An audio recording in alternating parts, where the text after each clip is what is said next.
Well, good rising, everyone, and welcome back to another exciting edition of Coffee Talk, the virtual coffee shop with me, Karen B. How's everybody doing today? Why does everybody's name on YouTube have weird numbers attached to it now? It's like everything's weird. Well, not everybody, but a lot of people do. That's so weird. Hori Sheet Show. Danny Smith, good to see you. Seth, I know that's Voy. Valley Parks. Vincent Loonman, Flat Farmer. 30 degrees. Oof, yeah, it's getting cold. Hey, Billingtano. Scooter Stringer. Uh-oh. Little cat, what are you doing? I left the door open downstairs and the cat's already causing problems up here. Alpine Endeavor, good to see you. The Mandy Effect. Accidental Alchemist. Awesome Monday. I'll be lurking because I'm busy. Nice! Morning, long time no see. Yeah. Hey, Johnny G. They changed the screen names on Friday, supposed to be to expose sock accounts. A hit list. That's so weird. It may have been there, but it wasn't visible on the screen name, and now it is, so I don't know. Whatever. But I don't know, look at Jana. Your username looks totally crazy now.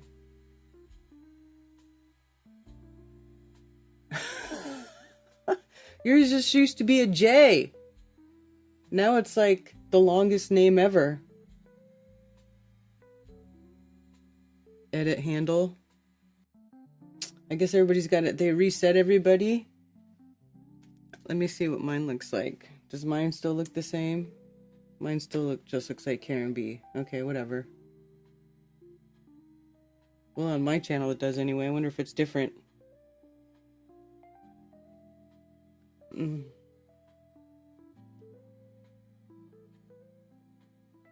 Guess it's good to see you all here today. Hit the pen to edit, change your handle to match your screen name. Commercial sound and video 2890. Look at everybody's got these crazy numbers. So funny.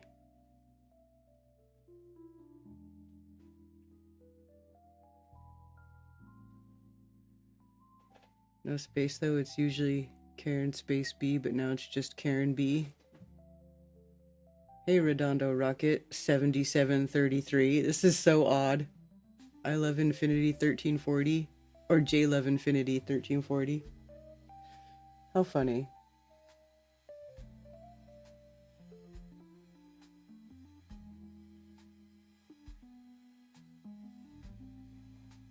It's Turkey Day week. That's my favorite. That is my favorite, because then I get to make ridiculous amounts of food without people going, why are you making all this food? Not that they say that anyway around here, they just eat it. But I love this time of year. I want to make a pumpkin pie.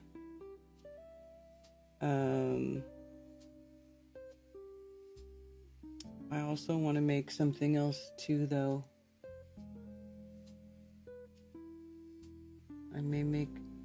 I've been looking at different types of cinnamon roll recipes. There's like pumpkin cinnamon rolls. And there's, of course, cinnamon rolls with maple icing. But I'm thinking some kind of cinnamon roll, because I think that's what Ted likes.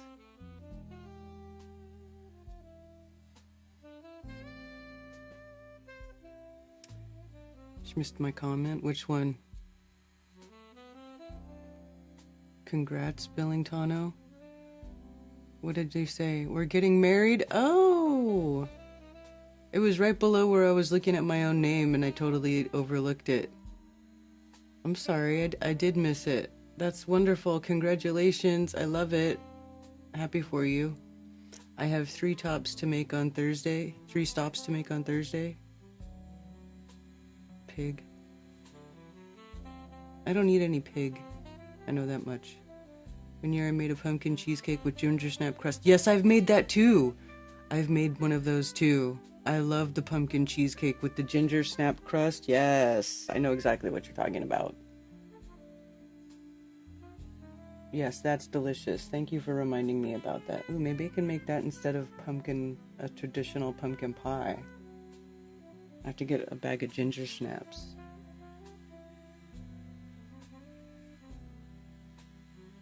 Which I love. Ginger snaps are great.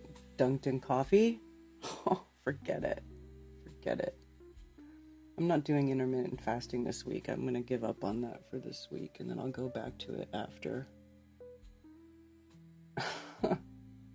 I just want to pig out this week.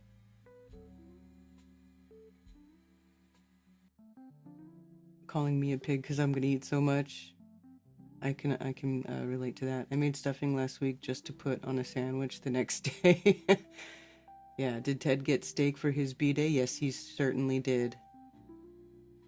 Sweet potato casserole with the pecan topping. Yes, sweet potato casserole with the candied pecans. Yeah, I want to make that too, probably.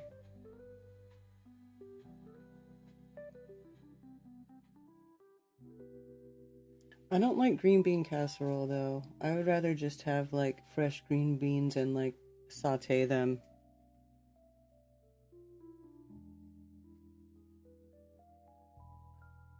Or some other type of vegetable maybe. Some squash. Butternut squash would be good, huh? Roasted carrots. My daughter doesn't like cooked carrots, but I do.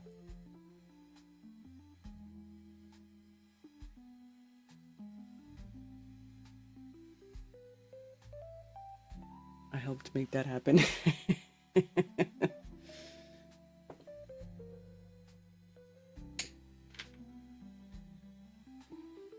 Yes, Ted got steaks for his B-day.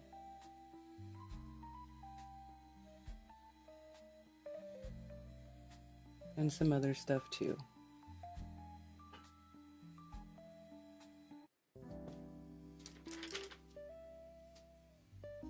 I'm not a fan of green bean casserole either. Gonna try to make it this year with cream of onion instead of cream of mushroom.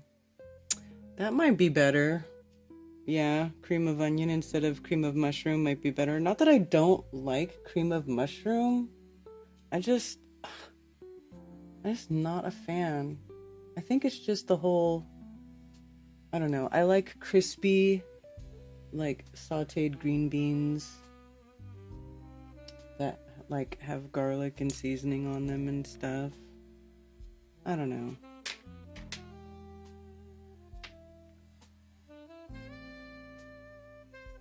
Maybe I'm like making more work for myself by doing it that way though.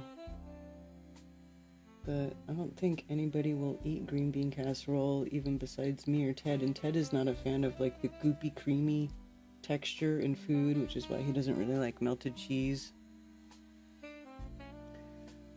So I think maybe some roasted butternut squash with some, some chopped up onions might be good, and carrots.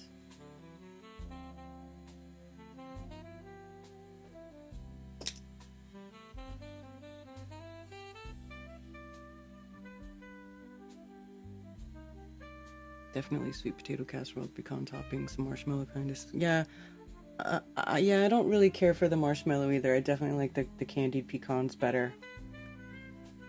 That's the bomb.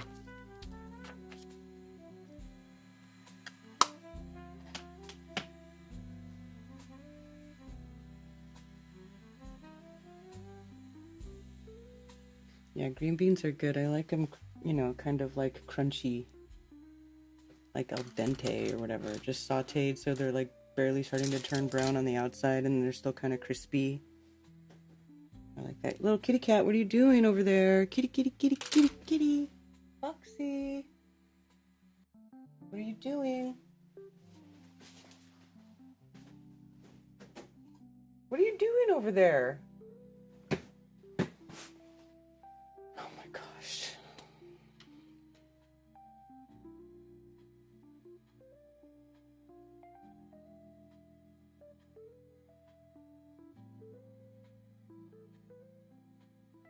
The cat's doing bad stuff.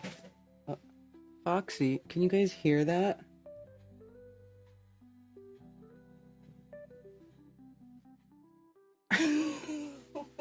She's running all over the place. I like them fried with some bacon. Oof. Sausage balls are the only time I'll eat pork, but you can use ground turkey instead. Yeah, I just don't eat pork anymore. Is fried okra on the menu? Well, I myself have not made fried okra. I'm not against it, but I have not made it. And I also don't know if I want to add frying something to my list of things to do, because you have to fill a pan full of oil, and frying's kind of a thing. She has zoomies, yes. Nice hoodie, thank you. Roasted Brussels sprouts with bacon is a great alternative to green bean casserole. I love good cornbread souffle too. Yeah. Jeff Russ, good morning. I'm way better, ready to leave the hospital, except where I'll be living is in the works. After that, we set up our outpatient dialysis. Oh, well, I'm glad you're feeling better and you're getting out of the hospital, dude.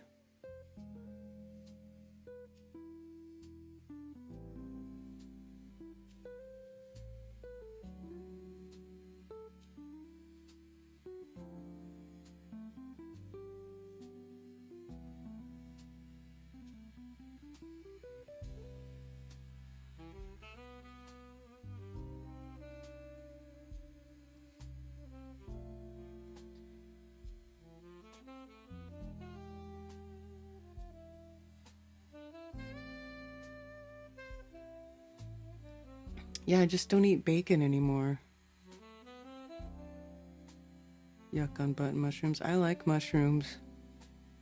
Actually, bought a giant thing of mushrooms. My mom was here, bought a big old giant tub of mushrooms, and they needed to be eaten.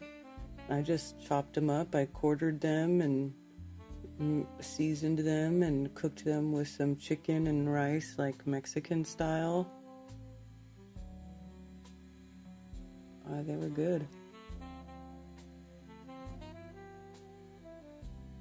I like mushrooms. So does Ted.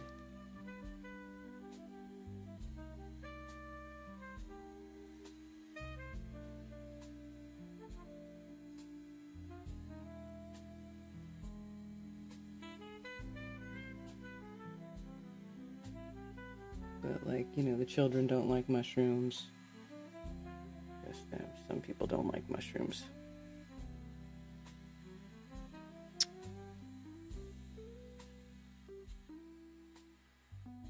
Greetings, Seafred Red Hot on Rumble. I got my Rumble stream correct this week. I was like taking my time setting it up. I'm like, I don't want to mess it up again.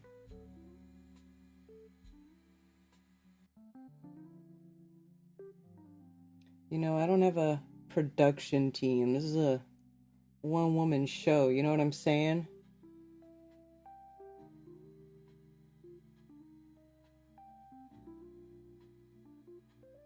I do it all. I don't have a corporate sponsor. I'm not selling anything. Unless you want to buy like some shirts. I have to update my merch store. I should take some time and make some cool stuff, because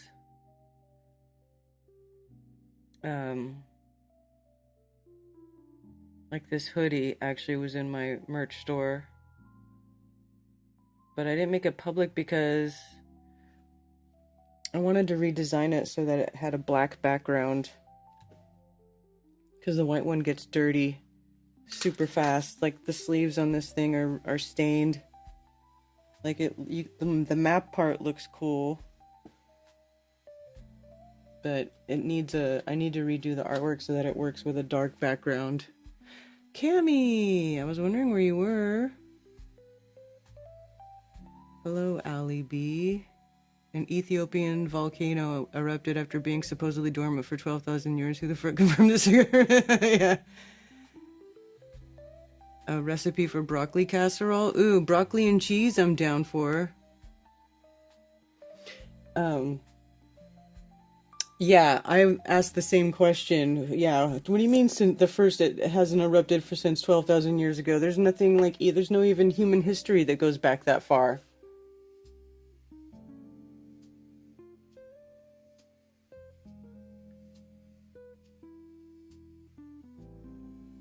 So it's just has no documented eruption is what the truth of it is.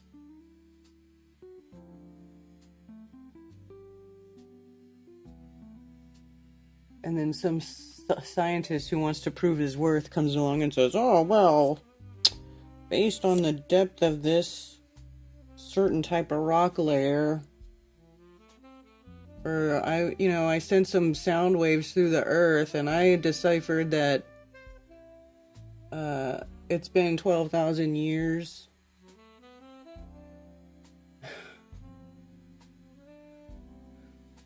I was pulsing to Earth. Or they take a radar scan, whatever they do. It's probably usually some bullshit like that.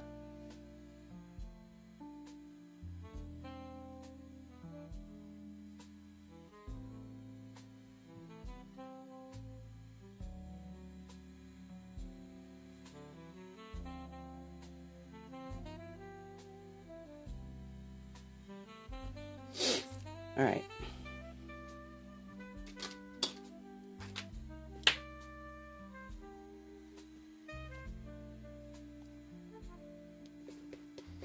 We can't see the hoodie with the ring light. Yeah, I know. I'll turn it off in a second. LiDAR. I don't know. Let's see. We can read it. We can read the article and we'll figure it out.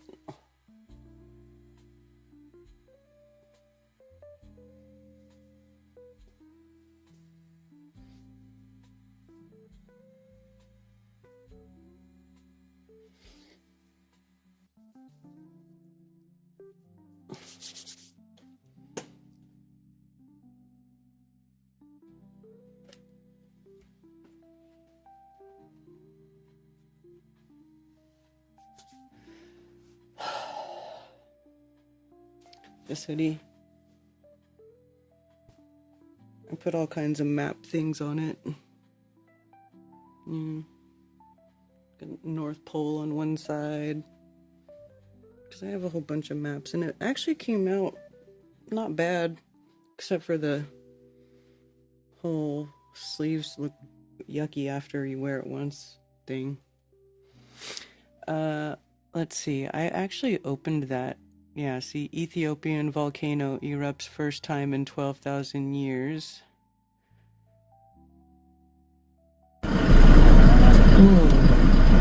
Sarandino. First time in recorded history. ጉብኝት ነው ጉብኝት ነው ጉብኝት ነው ወይ ጉብኝት ነው አራቀልሽ ሌላ ካምፕ እዛ حاجمينو أبلي أتنقى يوكا حمتي تمتي توقت تمتي سيرة بابلي. So there you go. That's very exciting. Volcano in Ethiopia's northeastern region has erupted for the first time in nearly 12,000 years, sending thick plumes of smoke up to 9 miles into the sky and across the Red Sea toward Yemen and Oman. The Haile Gubi volcano, located in Ethiopia's Afar region about 500 miles northeast of Addis Ababa near the Eritrean border, erupted on Sunday for several hours. The local official Mohammed Saeed or whatever, said there were no casualties, but the eruption could have economic implications for the local community of livestock herders. Saeed said there was no previous record of an eruption by the Haile Gubi volcano and that he fears for the livelihoods of the residents. While no human lives and livestock have been lost so far, many villages have been covered in ash, and as a result, their animals have little to eat. The volcano, which rises about 500 meters in altitude, sits within the Rift Valley, a zone of intense geological activity where two tectonic plates meet. Ash clouds from the volcano drifted over Yemen, Oman, India, and northern Pakistan, the VAAC said. The Afar region is prone to earthquakes, and a resident, Ahmed Abdallah, said he heard a loud sound and what he described as a shock wave. It felt like a sudden bomb had been thrown with smoke and ash, he said. A satellite image of Haile Gubi volcano eruption in Ethiopia.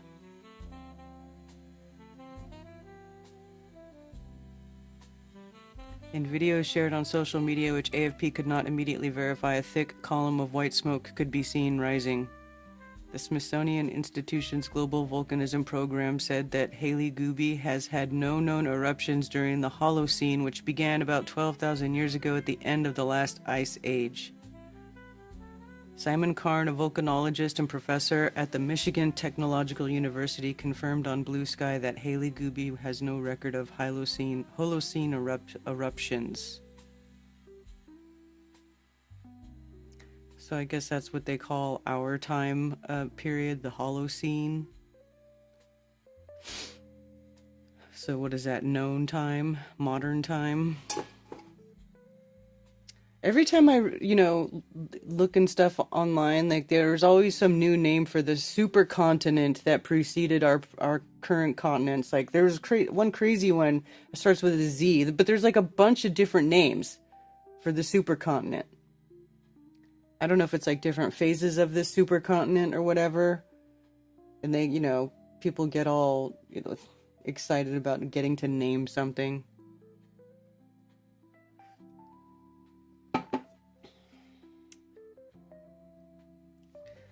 You always miss more than you can experience. Liz? Hello, Liz. All Campbell's soups have bioengineered ingredients. Do they really? I actually haven't purchased Campbell's soup in a long time, or I haven't looked at the back. Is it all... I have noticed, though, that I saw a video going around, and I was like, So I started looking, and a lot of stores now, like the store brand, will have bioengineered ingredients, but then so will some of the name brands, and you'll have to look at some weird off-brand that doesn't have no bioengineered ingredients. If you're, getting something that's pre-made or processed or anything like that, you really got to look at the labels now. I mean, it's crazy. It's crazy. Freaking peanuts, honey roasted peanuts at Aldi say bioengineered ingredient on them now. And I'm like, wait, what the hell is bioengineered? It's just a peanut and salt and sugar and honey. What does it need to be bioengineered? What is that? So you gotta look around, and their cocktail peanuts don't say that. They're just regular cocktail peanuts. But, I don't know what it is, but yeah, there's a lot of bioengineered ingredients in food now. Okra fried in tallow. Ooh, that sounds good. Does the smoke go straight up in a pillow, or does it form a tail due to Earth's spin? Well, I mean, the satellite picture looks like it's drifting off, but I don't think that's due to Earth's spin. I think that is just, that's just wind.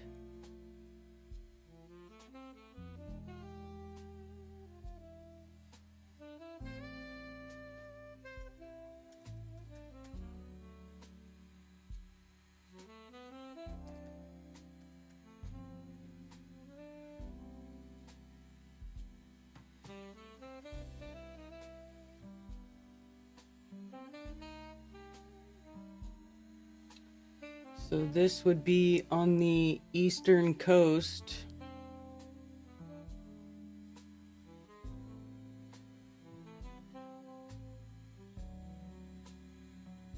So, and this wind is going toward the east. So if the Earth is spinning east to west, that's the wrong direction. Actually, this is the wrong direction to be going with Earth's spin.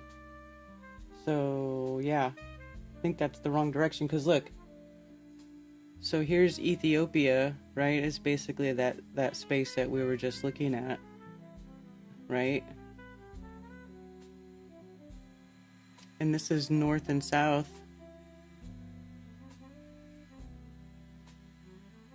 Right?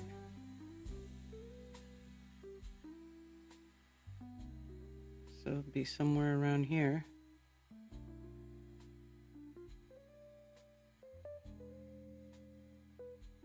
Yeah, so this is the eruption and the smoke is drifting off toward the east.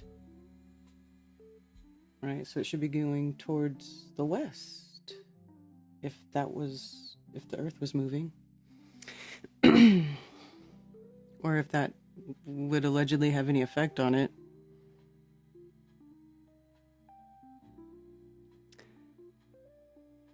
Rose. Singeman. They are created, tailored to have the pesticides in them as they grow. Gross.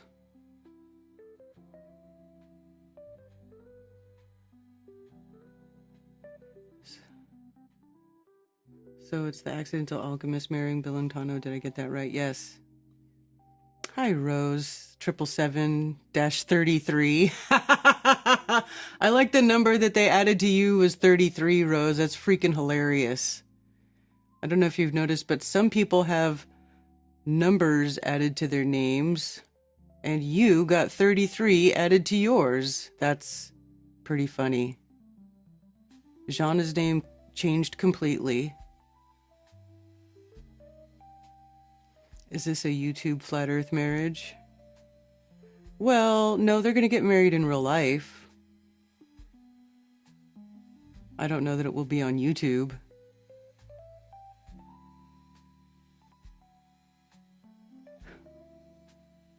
It's funny, right?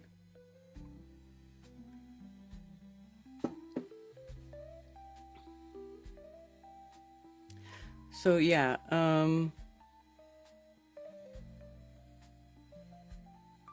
it just has no record. So this 12,000 years is just arbitrary. It just goes with the Holocene period, I guess. Which,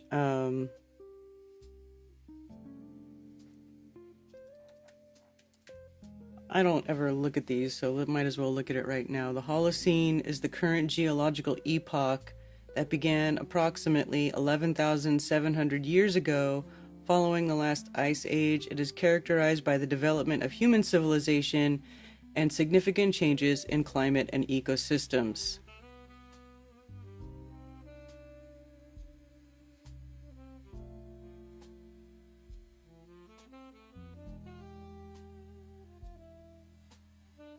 Which concluded the Holocene glacial retreat. The Holocene and the preceding Pleistocene together form the Quaternary period.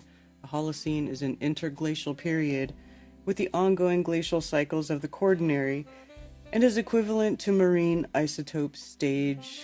What? Stage 1? Holocene comes from ancient Greek meaning whole. New, recent, referring to this epoch is entirely new.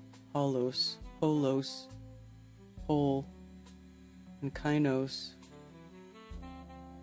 meaning new or recent.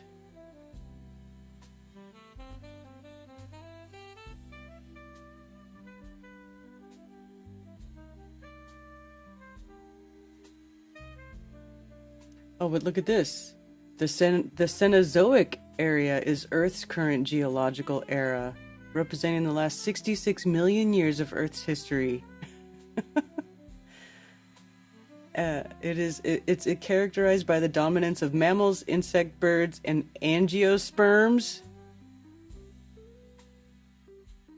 Quaternary is the current and most recent of the three periods of the Cenozoic era, and the geologic timescale of the International Commission on Stratigraphy, as well as the current and most recent of the 12 periods of something.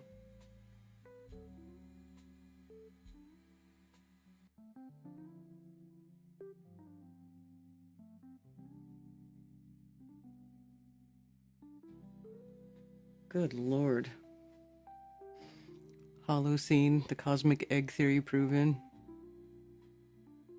Was the volcano considered dormant or extinct? I don't know.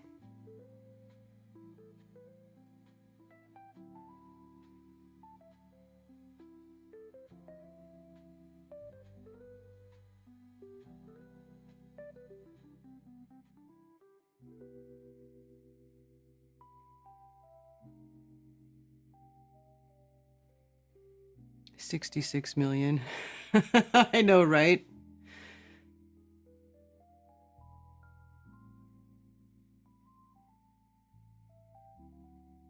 Changed my handle in 2022 when I was a stringer.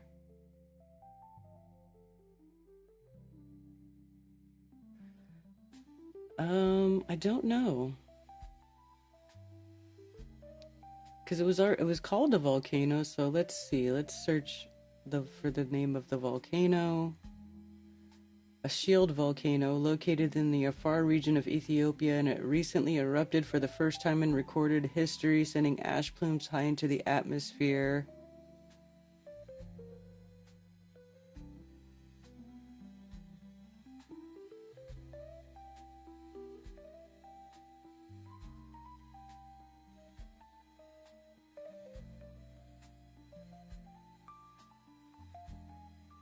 Satellite image of the beginning of Haley Gooby's eruption. A significant new eruption started this morning from one of the lesser-known volcanoes in the Erta Ale range of Ethiopia's blah-blah-blah region. Haley Gooby volcano, 15 kilometers southeast of the continuously active, well-known Erta Ale volcano, erupted explosively, generating a large ash plume that rose to approximately 10 to 15 kilometers and drifted over the parts of southwestern Arabian Peninsula. Satellite data also shows a significant plume of sulfur dioxide being released by the eruption. Not many other details about the event are so far known, as the area is far from inhabited centers and difficult to access. The main source of information is satellite data. Yeah, it looked like it was out in the middle of nowhere. There are no known eruptions on record from the Haley Gooby in the past several thousand years, which could mean it erupted after a potentially very long repose interval. However, records from the Danakil region are often incomplete, and geologic studies are very limited due to the remoteness and harsh conditions in one of the most inhospitable areas of the world.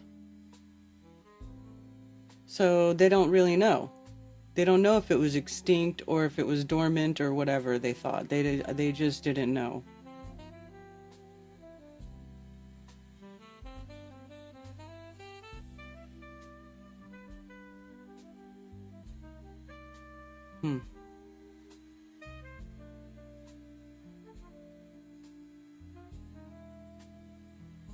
Let's see what Sheeplepedia says about it.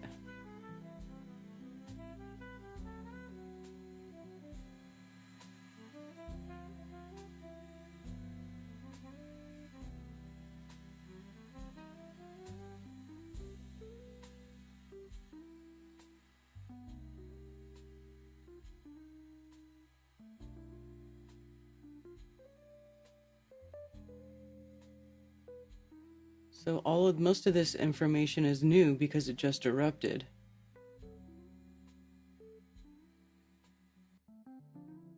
How long have they even known about this volcano? After 10,000 years, blah, blah, blah. Dormant Ethiopian opium. Well, this one calls it dormant. They're calling it dormant in these articles. Whatever. I mean, that was before human time, so who knows? Hey, Ro, what are you saying? More Ethiopian refugees. Well, it's in the middle of nowhere. I'd be like, Dr. Evil, are you sure it's not 666 million years? 66 million isn't that long by today's academic standards. There are lots of Jewish people in Ethiopia. They do not keep records in Africa. Well, Fathead, what's up on Rumble? Hello to Rockfin. If there's anybody watching on Rockfin, don't know.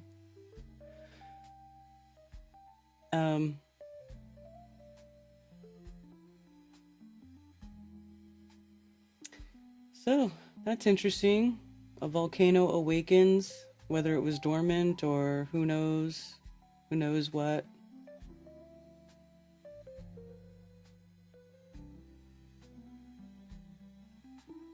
Was Gaza's destruction death toll needed for Israel's war?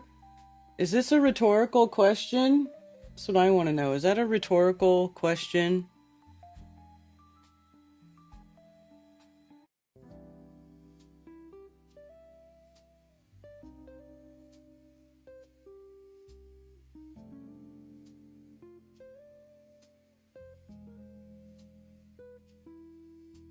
Jerusalem Post and Times of Israel showing up in news today. What's up with that?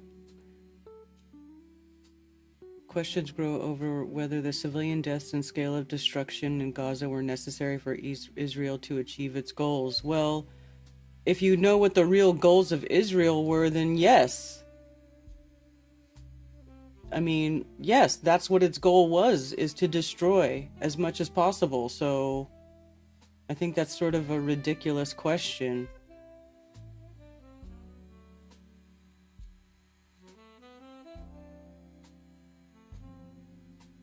Each time these videos appear, a vibrant debate breaks out on social media. For those more sympathetic to the Palestinians, the footage is evidence of the horrors of war. It's the horrors of complete and utter oppression and destruction and genocide is what it is.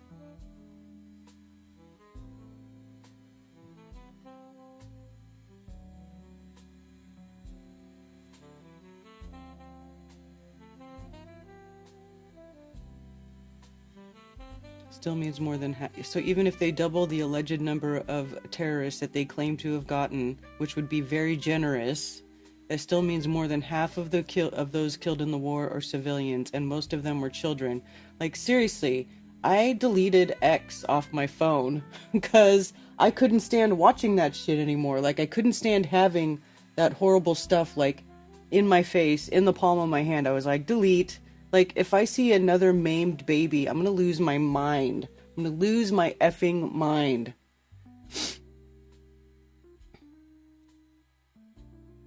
The Bible is a record kept in Ethiopia. Yeah, there's a whole very strong, like, ancient or Christian Orthodox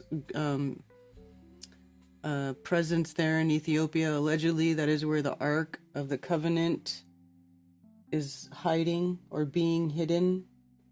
I don't know.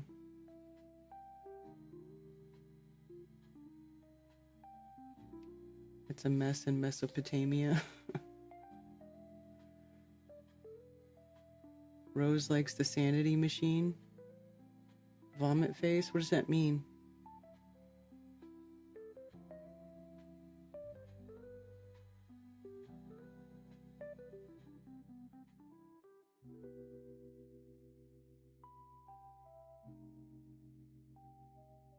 I don't even know what you guys are talking about.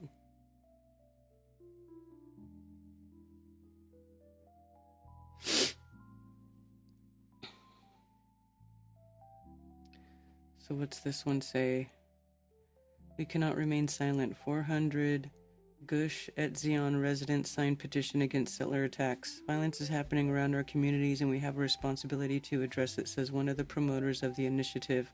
Over 400 people who live in the West Bank's Etzion settlement block have signed a petition condemning violent attacks against Palestinian property and residents at the hands of Israeli settlers, one of its initiators told the Times of Israel on Sunday.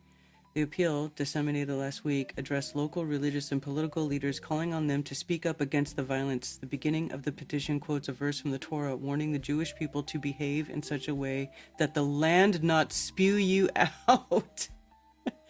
I was just talking to someone about that not so long ago, like that it says that in the Old Testament, it says, Listen, because we were talking about, the Jewish people getting kicked out of 109 countries. And I'm like, dude, it even says that in the Bible. It says if you don't follow God's law in the Torah, that the land that God's going to come in and come get you, or that it's some other people's, it says the land is going to spit you out. So it's pretty funny. We residents of the land of Israel feel that we cannot remain silent in the face of terrible wave of violence in recent weeks. Horrific acts such as houses set on fire, vehicles burned, property and flock, physical assaults carried out against Arabs residing in the Gush Etzion bloc, and the intent of harming children, women, and men, the petition reads, law, morality, and halakha, the Jewish law. Rabbi Shal, a resident of the local settlement of Tekoa, said the petition has been circulating in the initiative of a group of about 40 Gush Etzion residents who have been organizing to extremist youth, mostly against Palestinians in the area, that went beyond any pale of justification. Judelman, who has lived in the Gush Etzion area since he moved to Israel from the United States in 2000. So he's a settler too? Whose house did you steal, Judelman?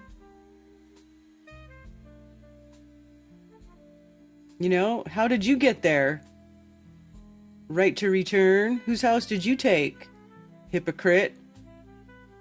It wasn't people defending themselves, it was people going out and burning houses or killing sheep. We had a sense that this sometimes is happening around our communities and we have a responsibility to address it. Yeah, he's like, don't burn the house because, somebody could live in it. We could bring another Jew here to live in it.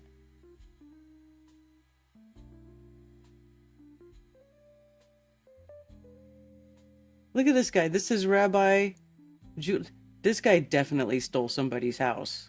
Look at him. He looks like one of them settler guys where they like spit on you and totally. Oh no, is YouTube censoring me? They don't like me talking about the juicy people.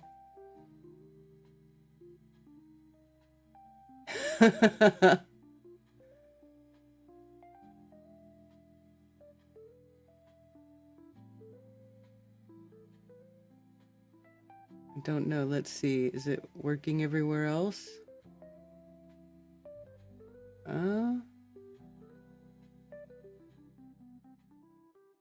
I don't know. Let me see what's going on here. Do I have any warnings? I do not. I do not have any alerts. Everything looks fine on my end. I don't know.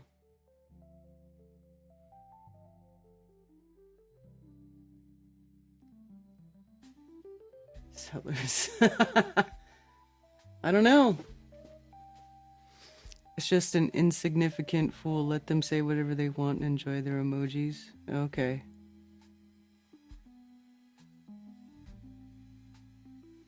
I don't know. Everything it says, it's fine. It says I don't have any warnings. Stream health. Excellent. Stream is healthy. And it's never changed. It never said poor. It never said... Yeah, I don't know. It just mystically, magically started glitching out when I was talking crap about you-know-who.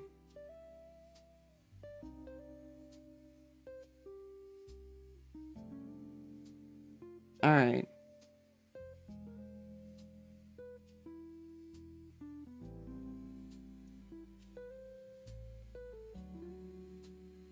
They are brainwashed from the religion crap. Yeah, and bad things happen by people who are brainwashed. It sucks, man. Man who ran blackmail ring that sexually exploited or abused 261 victims gets life sentence in South Korea.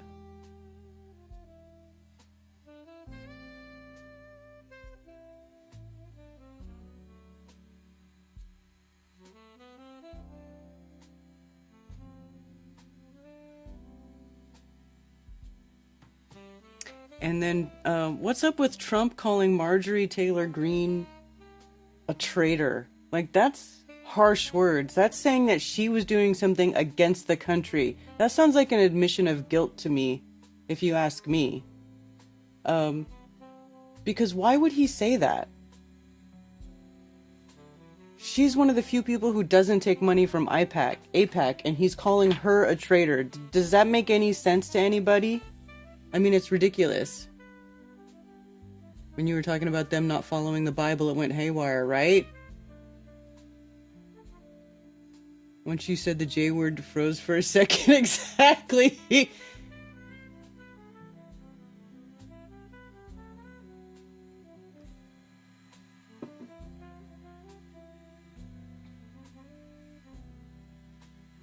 That being said, I do think the nation of Israel will be a huge, mighty nation once more. What do you mean?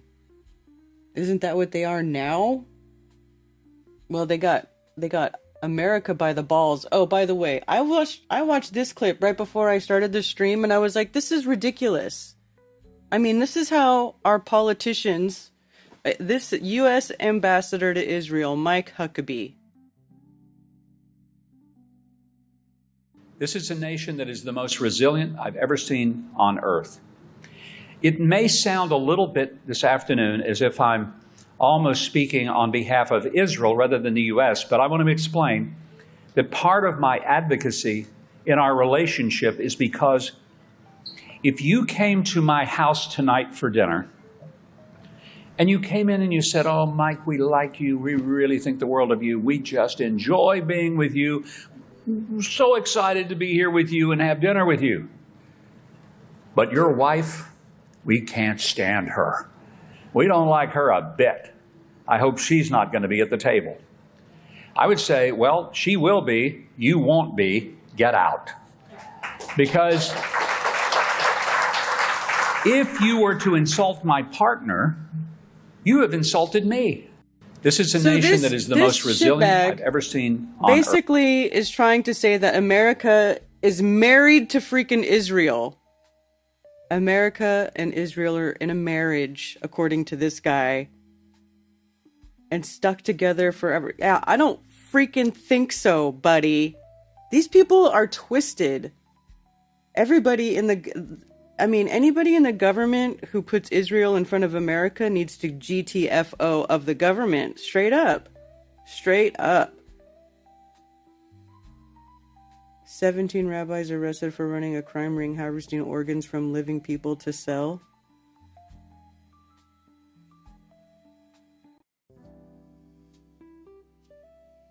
New Jersey's corruption problem.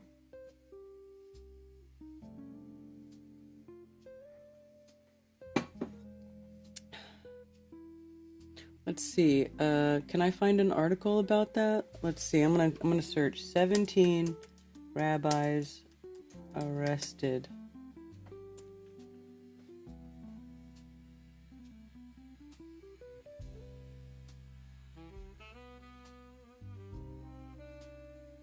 Fox News. When did this happen? Rabbi caught in New Jersey corruption sting called himself kidney matchmaker. Newark, New Jersey. Updated January 14th of 2015. So, published in 2009. So this is old.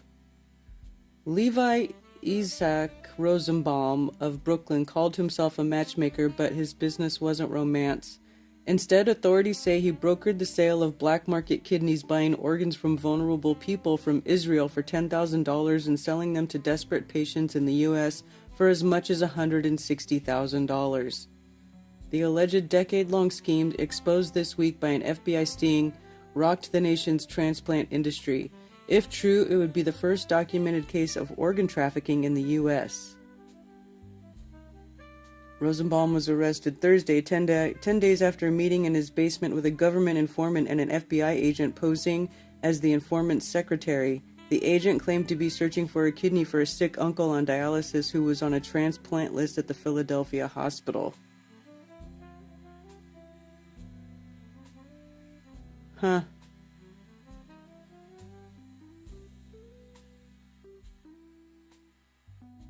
So that's one.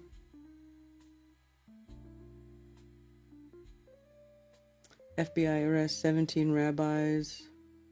35 holy smokes. This one says 35. Well, that's like double. Hold on. 35 rabbis arrested in separate NYC and DC demonstrations for Gaza food aid. Really?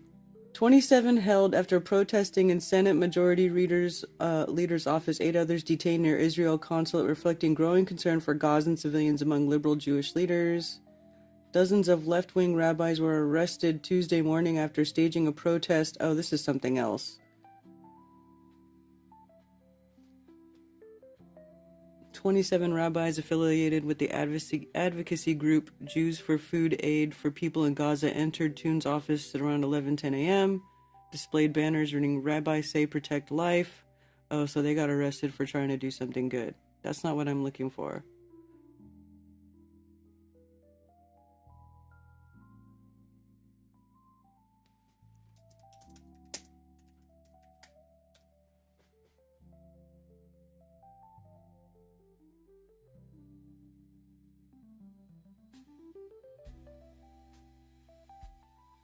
Sydney Morning Herald. This was published 16 years ago. Organ trafficking. Rabbis arrested over massive crime ring. So, yeah, this is the same thing. 44 elected officials and Jewish rabbis in New Jersey in a huge anti-corruption sweep across the state. Charges of extortion, bribery, money laundering, and human organ trafficking were stunning, even for a state long notorious for official corruption and organized crime. 5 rabbis were among suspects, along with the mayors of Hoboken, Secaucus, and Ridgefield, and the New Jersey deputy mayor and council president, 2 state assembly members, and numerous other politicians. Holy crap! Acting U.S. Attorney for the District of New Jersey, Ralph Mara, told a press conference the sweep demonstrated the pervasive nature of public corruption in the state. It's not just the state, it's the federal level, too. It just gets worse the higher you go. The politicians willingly put themselves up for sale, he said, while clergymen cloaked their extensive criminal activity behind a facade of rectitude. Raids began shortly after dawn on Thursday, officials said, targeting a who's who of state leaders. Television footage showed FBI and tax agents bringing a stream of handcuffed suspects, including rabbis wearing traditional Orthodox Jewish garb, into custody in the city of Newark. Other suspects were shown being put into a bus. The sweep was believed to be one of the biggest such actions ever in a state long associated with corruption and famous as the setting of the hit mafia television drama The Sopranos, right? Officials said the arrests were part of an ongoing 10-year probe into statewide corruption codenamed Bid Rig. Democratic State Governor John Corzine said the scale of corruption we're seeing as this unfolds is simply outrageous and cannot be tolerated. FBI officials painted a picture of brazen criminality. The money laundering ring allegedly stretched from New Jersey and New York to Israel and Switzerland, while other politicians easily exploited loopholes in state law to disguise bribes as campaign contributions. Although New Jersey is more famous for a history of Italian mafia families, it was Jewish clergy who allegedly played a central role in the crime network. Authorities raided several synagogues, and among those arrested was the chief rabbi of Syrian Jews in the United States.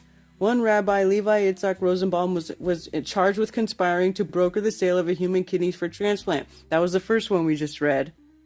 Mara said Rosenbaum's business was to entice vulnerable people to give up a kidney for $10,000, which he would turn around and sell for $160,000. He'd allegedly been peddling kidneys for a decade.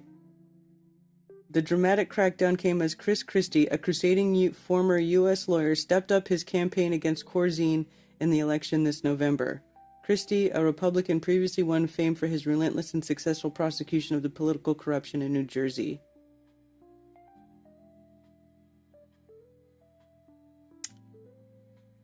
FBI agent Wason Dunn was quick to deny any political motivation behind the arrest, a majority of which appeared to involve Democrats rather than Republicans. Shocking! This investigation has transcended multiple administrations of both political parties. Not about politics, certainly not about religion. It's about crime and criminals who use politics and religion.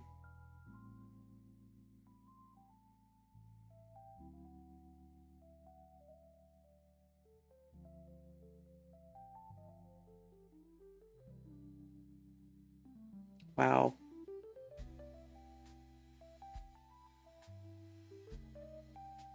Anything new?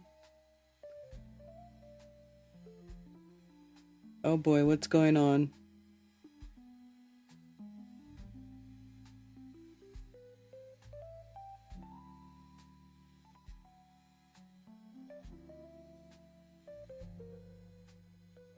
Why do you want someone here who's distracting from the chat and changing the conversation? Yeah, if someone's being a pain in the butt, just make them go away. It's all ridiculous. Hey, Gregory. Gregory a go-go. It's the Jew team.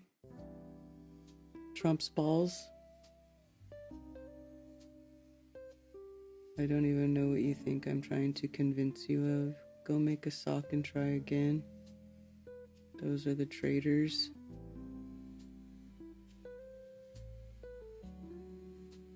I have a troll Christmas shirt graphic. It's a troll with Christmas motif text. Troll the ancient Yuletide carol. If America didn't help Israel at all, they would still be a mighty nation. Well, let's find out. How about we cut off all aid and help to Israel and see if they do still bully everybody the way they have been. Oh, I saw a tweet last night that said Twitter started displaying accounts' country of origin on their profile, and the U.S. Department of Homeland Security showed it originates in Tel Aviv. Yes, a whole bunch of things like that happened. And then they made it so that like any political account was exempt from having to show its location. Oh, isn't that freaking convenient? And like, they showed that somebody tweeted to like that Alexis chick who's the girlfriend of Kash Patel, who's the leader, the head of the director of FBI, right? And her account was based in Israel. Pretty high margin in kidney peddling.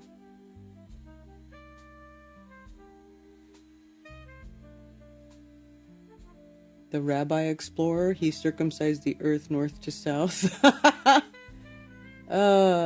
Seth is voy. Oh, that's hilarious.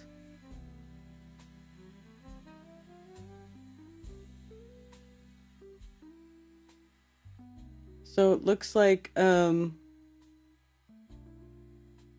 Reuters.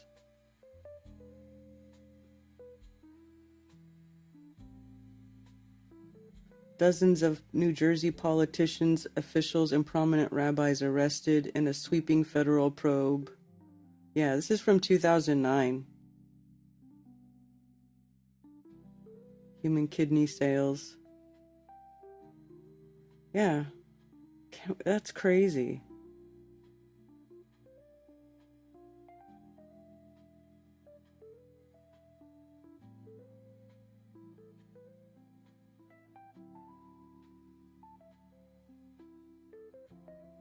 So, yeah,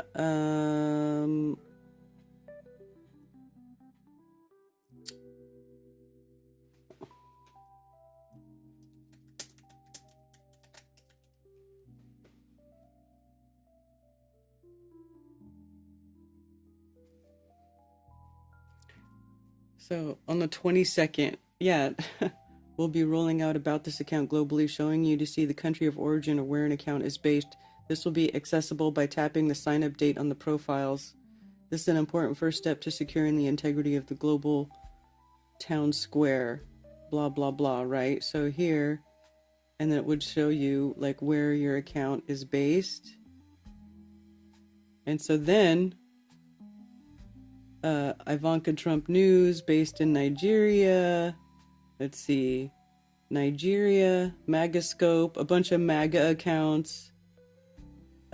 Russian army, based in India. Papua New Guinea.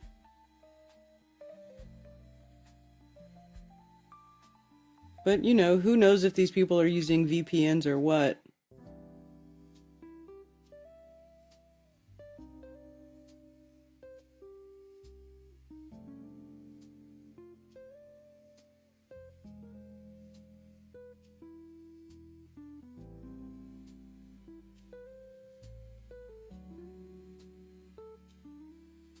If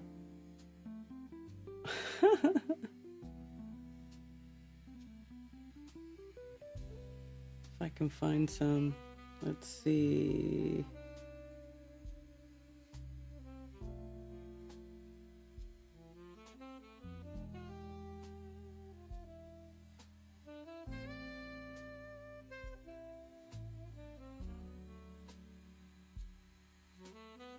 Oh yeah, and then Candace Owens is claiming that somebody told her that that the French government paid for a hit on her life. Like, oh, everybody needs to share this. The French government is going to assassinate me. They paid for my assassination already, and blah blah blah. Like, come on. Why is everybody trying to be like, oh, like that's, like she was Charlie's friend, so now she's gonna get assassinated like Charlie did because she's out here spreading her bullshit. She is such a psyop. She is such controlled op. She needs to shut her pie hole already. I can't even stand her anymore. I used to at least be entertained by the stuff that she said. Thank you for that, Gregory, by the way. I used to be somewhat entertained by the stuff that she said, but now I just feel like she's completely full of... she's not even tolerable to listen to, even for an entertainment value anymore.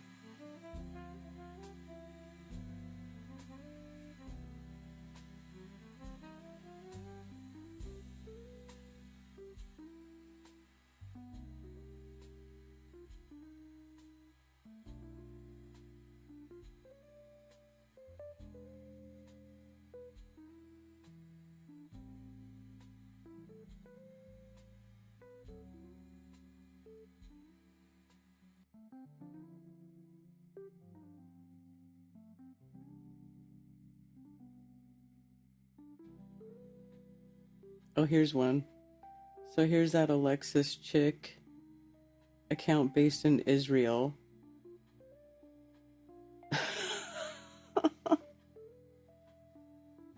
And then wasn't somebody calling her like a Israel, like a Mossad honeypot right before this hat came out? And then they said she was gonna start suing people. Like somebody got slapped with a lawsuit or something like that. Just so ridiculous.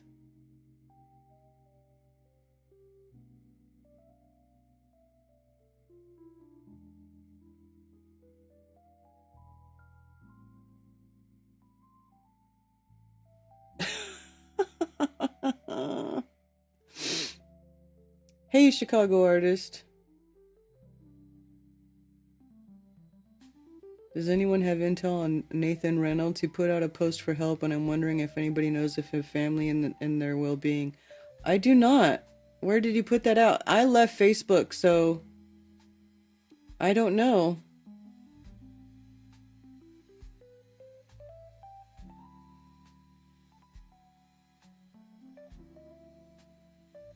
Nathan Reynolds, huh? Doesn't he have a YouTube channel that he's usually posting to? Let's see.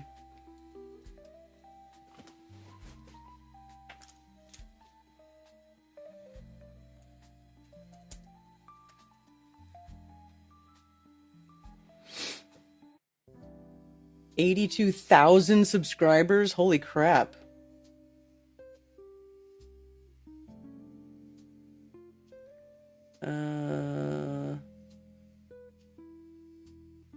What is he doing? Like vlogging his life or something? 4 months ago. Streamed 4 years ago.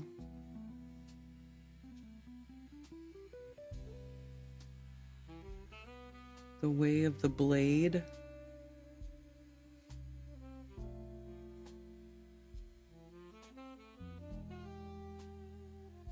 I don't know. Not been a video uploaded for 4 months. How about shorts?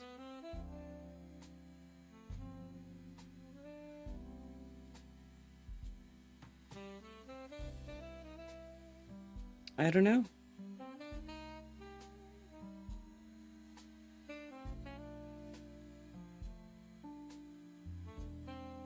It was on YouTube about a month ago. Yes, that's where I found out he was hacked and attacked.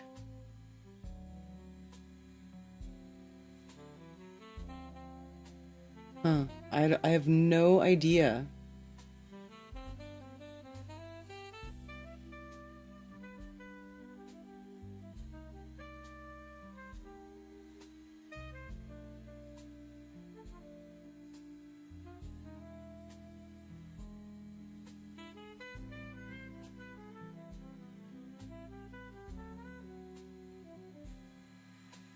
The Black Awakening?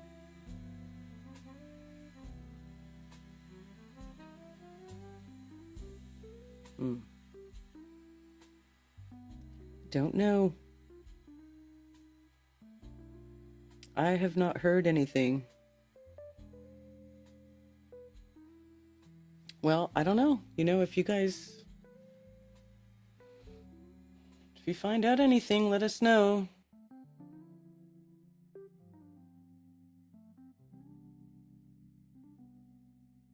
Missouri judge who wore Elvis Presley wig and played singer's music in court forced to step down? What? Please tell me there's video of this. A Missouri judge who wore an Elvis Presley wig in his courtroom and played the singer's music from his phone during court proceedings has agreed to a deal that would cut his career on the bench short. Judge Matthew Thornhill in suburban St. Louis faces a 6-month unpaid suspension under the deal he reached with the state board to avoid a disciplinary hearing. After the suspension, he would serve 18 more months on the bench before resigning from the St. Charles County Circuit Court. The agreement reached last month is pending before Missouri Supreme Court spokeswoman Beth Riggert said Friday the court agreed Thursday to accept 35 letters in support of Thornhill's character. Thornhill wrote in a letter dated November 12th that he intended to add levity at times when I thought it would help relax litigants, but he added, I now recognize this could affect the integrity and solemnity of the proceedings. I can assure you that I will do my very best in the future to serve the people of the state of Missouri with honor and dignity, Thornhill wrote. Oh my gosh. Look at this. It's like cartoon character. Disciplined for referencing Elvis Presley and dressing up as the singer in court. Online court records don't indicate who filed the complaint that triggered the discipline. His attorney, Neil Bruntrager, didn't immediately return a phone message from the Associated Press on Friday, while the Commission on Retirement, Removal, and Discipline also faulted Thornhill for talking about politics from the bench. It highlighted his affinity for the king of rock and roll first. The court file is sprinkled with photos of Thornhill on the bench or posing with staff in plastic Elvis wig and sunglasses. According to the commission, Thornhill routinely wore the wig in the courtroom around Halloween and would offer people options on how they wanted to be sworn in before testifying, including an option where he played Elvis's music from his phone. Thornhill also sometimes played the songs while entering the courtroom. Records show. So he would like play Elvis music like as his intro music. Oh my God. The board also said Thornhill sometimes mentioned Elvis lyrics or the singer's date of birth or death during court, even though it wasn't relevant. All the Elvis references violated rules requiring a judge to maintain order and decorum and promote confidence in the integrity of the judiciary, the commission found, without saying how long the behavior had been going on. Thornhill is the longest-serving judge in St. Charles County and a former assistant prosecutor there. According to biography posted on the court website, he was elected an associate circuit judge in 2006 and a circuit judge in 2024. His primary assignment is family court. His public Facebook page has more than 300 followers. In 2008, he was reprimanded and fined $750. The St. Louis Post-Dispatch reported that the fine stemmed from Thornhill reducing the charges against a woman he was prosecuting after she offered to give him a baseball signed by Pittsburgh Steelers quarterback Terry Bradshaw. A baseball signed by a football player? Thornhill denied taking the baseball, which was fake. Shocking.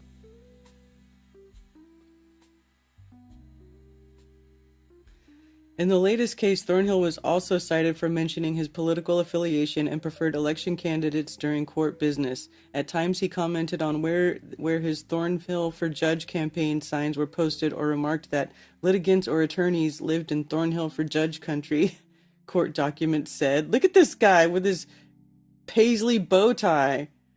This guy is whacked out. Once he asked someone appearing in court if the labor union the person worked for had warmed up to Thornhill for judge, court records show. Thornhill wrote that although the references to campaign signs were made in informal conversations, they were still a mistake. Never did they impact a decision. Oh my gosh.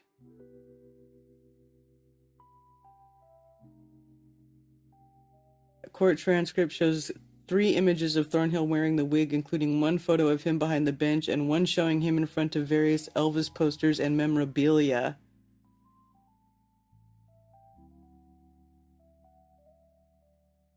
Suspicious minds are wondering about the punishment. It's now or never.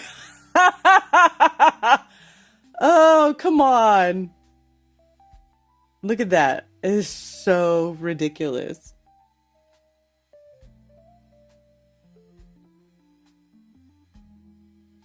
Jailhouse Rock was his favorite song. Oh, that's so funny.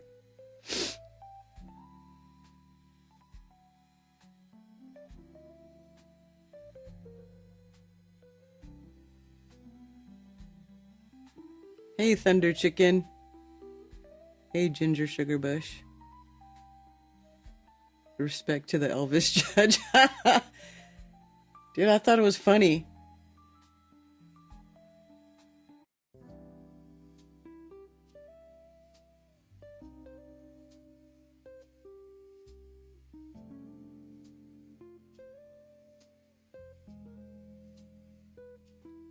He got caught up in his love for Elvis. Right?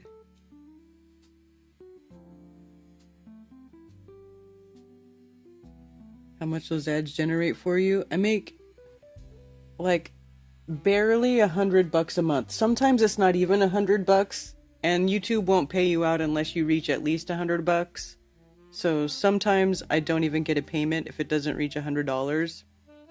But that's all it does. It's really not a lot. Like, I started working recently, and in one day, in about 6 hours, I can make way more than that. I make more than $100. So YouTube doesn't even pay for itself, really. But I like to do it because I like to hang out with you guys, and I like to still see people, and you know, I haven't become so disgusted that I want to disappear completely, but I am pretty taking a huge step back in what I've been doing, just because I need a break, and things just got so weird and crazy for me in this. You know, people just started going off in such crazy directions that I was like, you know, I don't want to be part of that. So I'm just going to take a step back and just take a little breather. And, you know, if you want things to change in your life, you have to take a step back, and you have to scale things back and make room for that change, right? So, you know, I have other things that I'm working on in the background that will come to fruition in 2026 that I'm looking forward to doing. There's still the possibility of doing the event, which I have a lot of people lined up for it already. The same people lined up that were going to do it last year. I have them postponed to 2026. But it's definitely not going to be anything like what I've been doing. You know, it's going to be totally different. It's much more freeform, much more, you know, I don't really know how to explain it. That's part of the problem. You know, like, we called it esoterica because it's like, esoterica just means hidden wisdom, right? Or knowledge, real knowledge that is hidden from mainstream, or from the masses, that most people, or maybe hidden knowledge that most people don't understand, is what we want to focus on. We want people to learn how this place really works, what it really is, the secrets, you know, but not made up stuff that actually works in reality. Not somebody's fantasy picture, you know, story where they took a picture and it looks like something, or they have some weird fantasy story about some, land in the past, in the X Factor event and blah, blah, blah, and all this crap that people love to get obsessed with and make up. None of that garbage. None of that garbage. Just basic, earthly, natural physics, wisdom, knowledge, whatever you want to call it. Things that we can actually see and the results of and talk about, things that are known. Anyway, but I digress.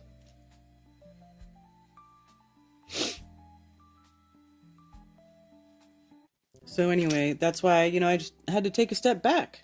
Because I was like, okay, you people are doing wackadoodle stuff. You're hanging out with wackadoodle people. You're associating yourself with people who have started wackadoodle cults. And I want nothing to do with any of that garbage. Nothing.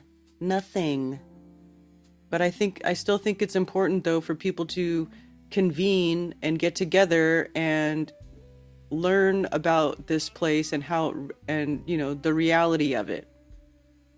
But again, not somebody's made up garbage. If that makes sense.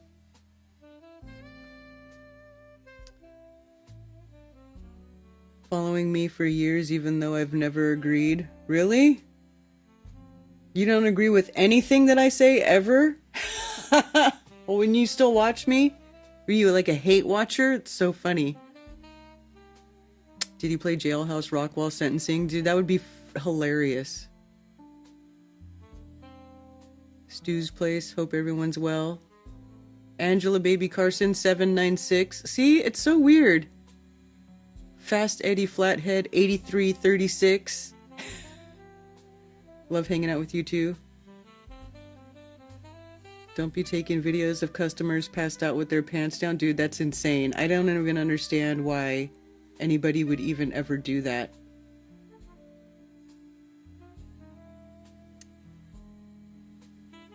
Cheers, boy. What Melissa said. Papua New Guinea, home of prion diseases, kuru, mad cow, FTDs, scrapies. What? More entertaining than Candace Owens. About flat earth? You just disagree about flat earth? You're a globie? Hidden history, hidden reality. Well, I don't know about hidden history. Because everybody just walks around talking about mud flood and Tartaria like that's what it is. And I just don't agree with any of that. I don't know that we'll ever know, the real truth about what happened in the deep past. But it ain't, and it isn't that.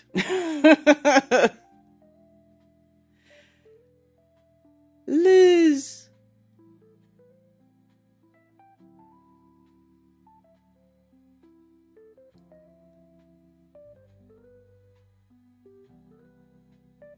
Some people think we live on a spinning ball. She wanted to be TikTok famous and she got it. So dumb. Cheers, G-Monk.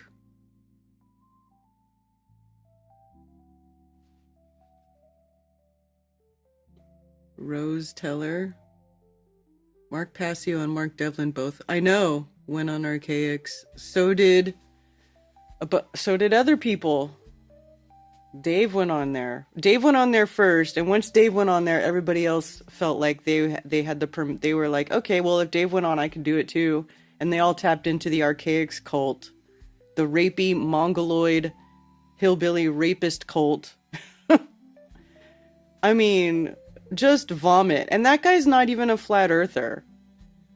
And I don't know why, I mean, all of his bullshit theories, like his Phoenix event and blah, blah, blah. Like, if you listen to him talk about it, I don't watch a lot of Archaics, but I watched enough to find out who he was. Because everybody was trying to, you should go see Archaics. You should go see Archaics. Let's check out Archaics. And I was like, okay, who is this guy?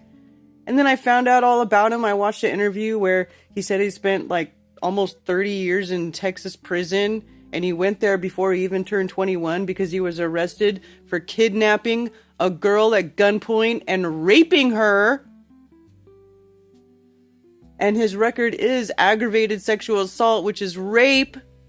That is the legal term for when you are convicted of rape. It's aggravated sexual assault, kidnapping with a deadly weapon. A great fucking guy. And then not only that, so he spends most of his adult life in prison, comes out, and now he's got like his brand new theory on reality that everybody's just like, you know, like, oh, this guy who spent all his time in prison, like trying to stay alive and by his own, in his own words, poking holes in people who got in his way. I mean, you just have to watch some of the early interviews of this guy when he first started doing the interview circuit a couple of years ago, before everybody started, you know, before his cult got really big. And he says that, you know, I was a horrible person. I deserve to be there, you know. And he just is disgusting. Like, by there is nothing, I don't even understand the appeal at all whatsoever. I mean, nothing that comes out of that guy is life-changing. None of it comes from any place of true wisdom. It's just all absolute drivel and garbage and self-contradictory, like nonsense. And then not only that, but he hangs out with a bunch of rapists, convicted sex offenders. He's like got a whole buddy system of convicted sex offenders. He's like lives in sex offender neighborhood or something ridiculous, dude. It's crazy. Like his co-host gets arrested for molesting his 14-year-old daughter. And then the other guy the guy who does his merch, who makes all of his shirts, that Big John guy, he's a convicted sex offender pervert too. Like, just like the absolute worst group of people you could possibly be hanging around. And now that's where like everybody wants to go. All these flat earthers want to go and associate themselves with that. I mean, fucking vomit, dude. Vomit. Disgusting. Absolutely disgusting. Ken Wheeler almost went on there, but they were being douchey about scheduling and he told them to piss off. Where? On where?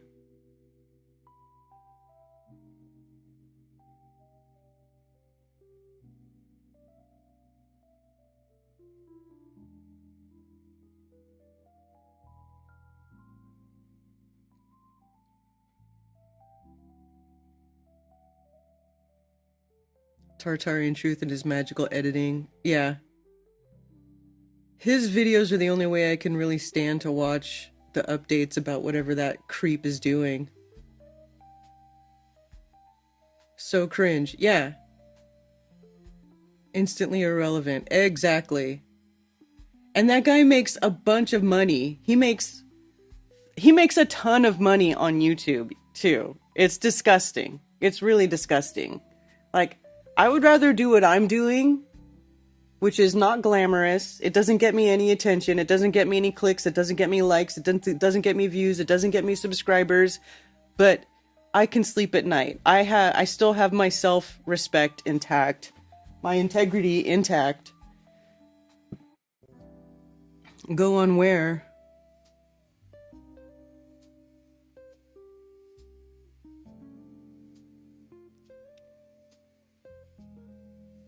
Jismism on? Oh, I'm sure. Probably.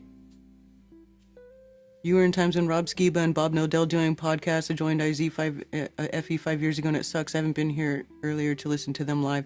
You know what? That was the greatest time. Yes, when Rob Skiba was still alive and Bob was still alive. Yes, we miss them dearly. We miss them dearly. It really did. Everything did kind of start going downhill pretty soon after that. It did. So, you know, I haven't completely left, you know, I still have stuff to do, and things that I want to do, but at the same time, the days of being friends with someone just based on the fact that they are a flat earther are long gone, long freaking gone, okay? Just because you say the earth is flat does not mean you're a good person. It doesn't mean your intentions are true. It doesn't mean anything. You know, go back to scripture where it says, you will know them by their fruits. Well, that's basically it. What would the victim think if she knew her abuser was getting tips on YouTube? Yeah, or that people, like, and all these women are, like, fawning over him. Like, it's disgusting. It's disgusting. And that chick, Dawn, who used to go around, you know, talking crap all over the internet for Archaics for a long time, like his at one time girlfriend. Not that she's like any, you know, some like stellar human being or anything like that. But after she left, she like spilled the beans on all the stuff that we already all knew, you know? I mean, it's just ridiculous. It's ridiculous. So, for myself, I no longer feel the need or desire to be associated with that whole... Whatever's going on over there doesn't concern me. It doesn't concern me. Sellout fucks. Hey, hail, Ben. Right? Exactly.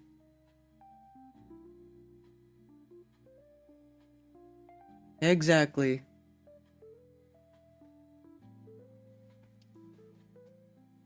You know, but you people, you do you. You do you. I mean, whatever makes you feel better, you gotta tap into that, errant money. Right? Gotta get some of that errant money.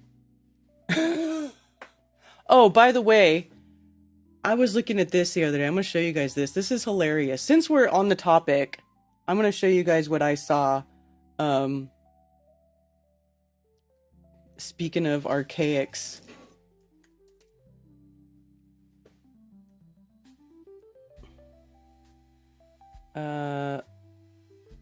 what did I see? Let me see. I have to look it up on YouTube. It was a post on YouTube where he's doing some he's having some event, some meetup or something, right? Let's see, it was on a post.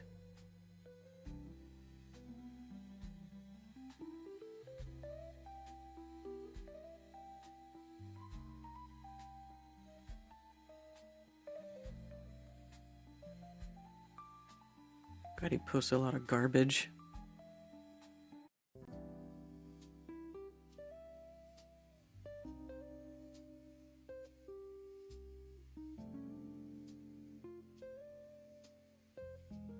But it was something about a meetup.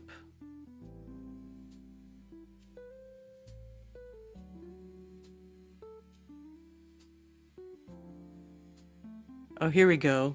This is it. All new Archaics Meetup Center has indoor room and outdoor deck, custom coffee bar of regular and specialty coffees free to those attending. 2-day event for Houston Meetup, February 20th and 21st. Thursday night restaurant get-together. Friday night restaurant get-together, 7-hour meetup, 9 to 4. Archaics merch. Cheryl custom making t-shirts on site. Oh, did he get a new t-shirt maker because did the other one go back to jail? No planned presentations, no long monologues. You can hear those on YouTube. We're going to socialize, make connections, Q&As, laugh, plan ahead. For what? I don't know. Take pics, sign books, share ideas, and you decide, blah, blah, blah, right? So it's like a meetup for Archaics, for errants, I guess. Check this out. $143, okay, to go hang out with Archaics for 2 days, and here's the location. Wait till you guys see this. This is hilarious. And it's just you and Archaics hanging out, right?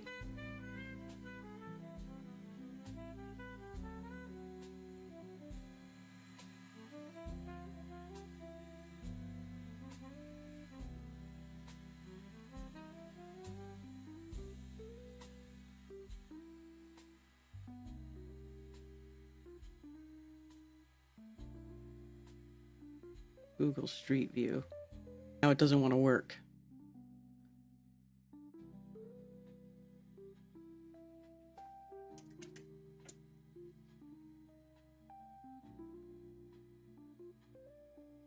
But it's like this warehouse.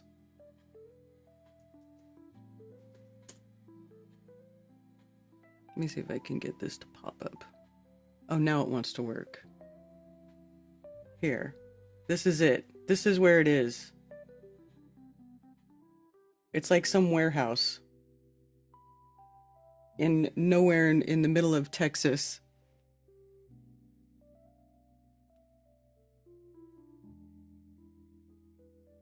$143 to hang out with the rapist. What a deal. Yeah. Yeah. Planning ahead for future felonies.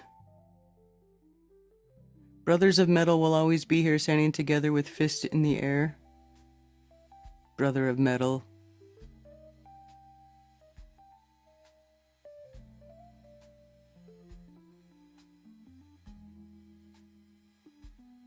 Hey, MFT. MFT 4956. Ted, you didn't get numbers added to your name. How did you escape it?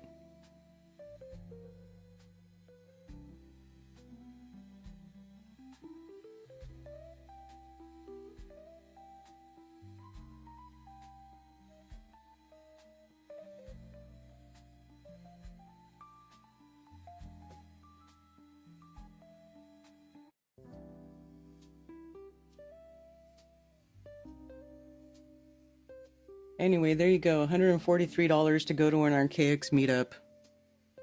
Because that guy doesn't make enough money. And here I thought you or Melissa was going to marry me.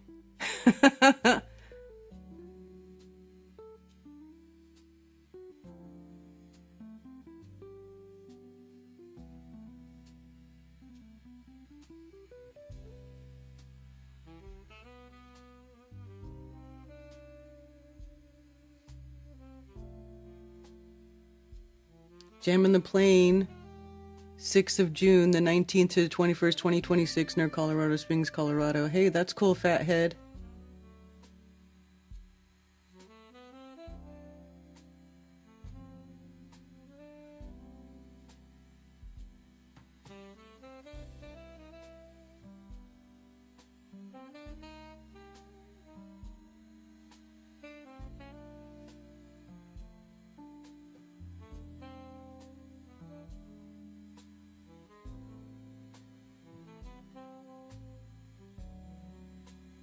Got a 7 added to the end of your 905.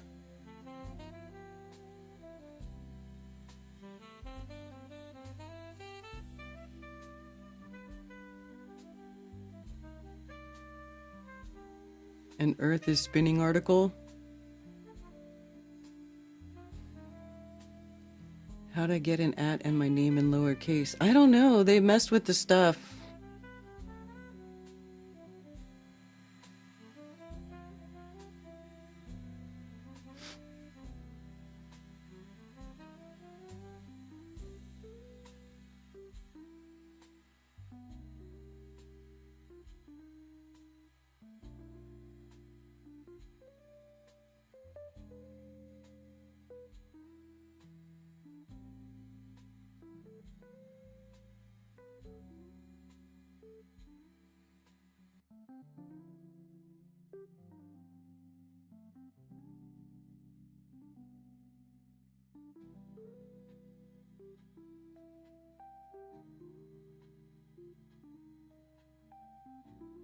Tony Coriolis, hey. Hello, love bunny.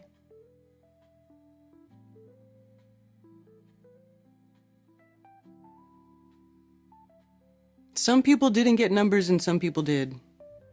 That's because I already got banned as Tony Coriolis. This account, number 3 for me, Billingtano. Yeah. 1111.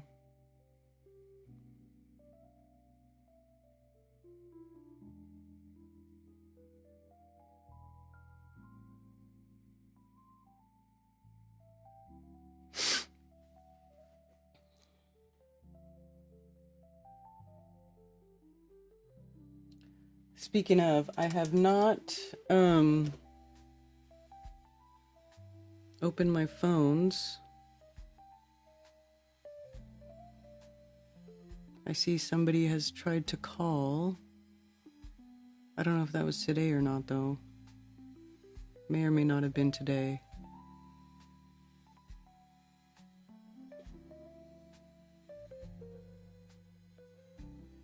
Justice of the Peace style. Somebody please stop time. Life is too short.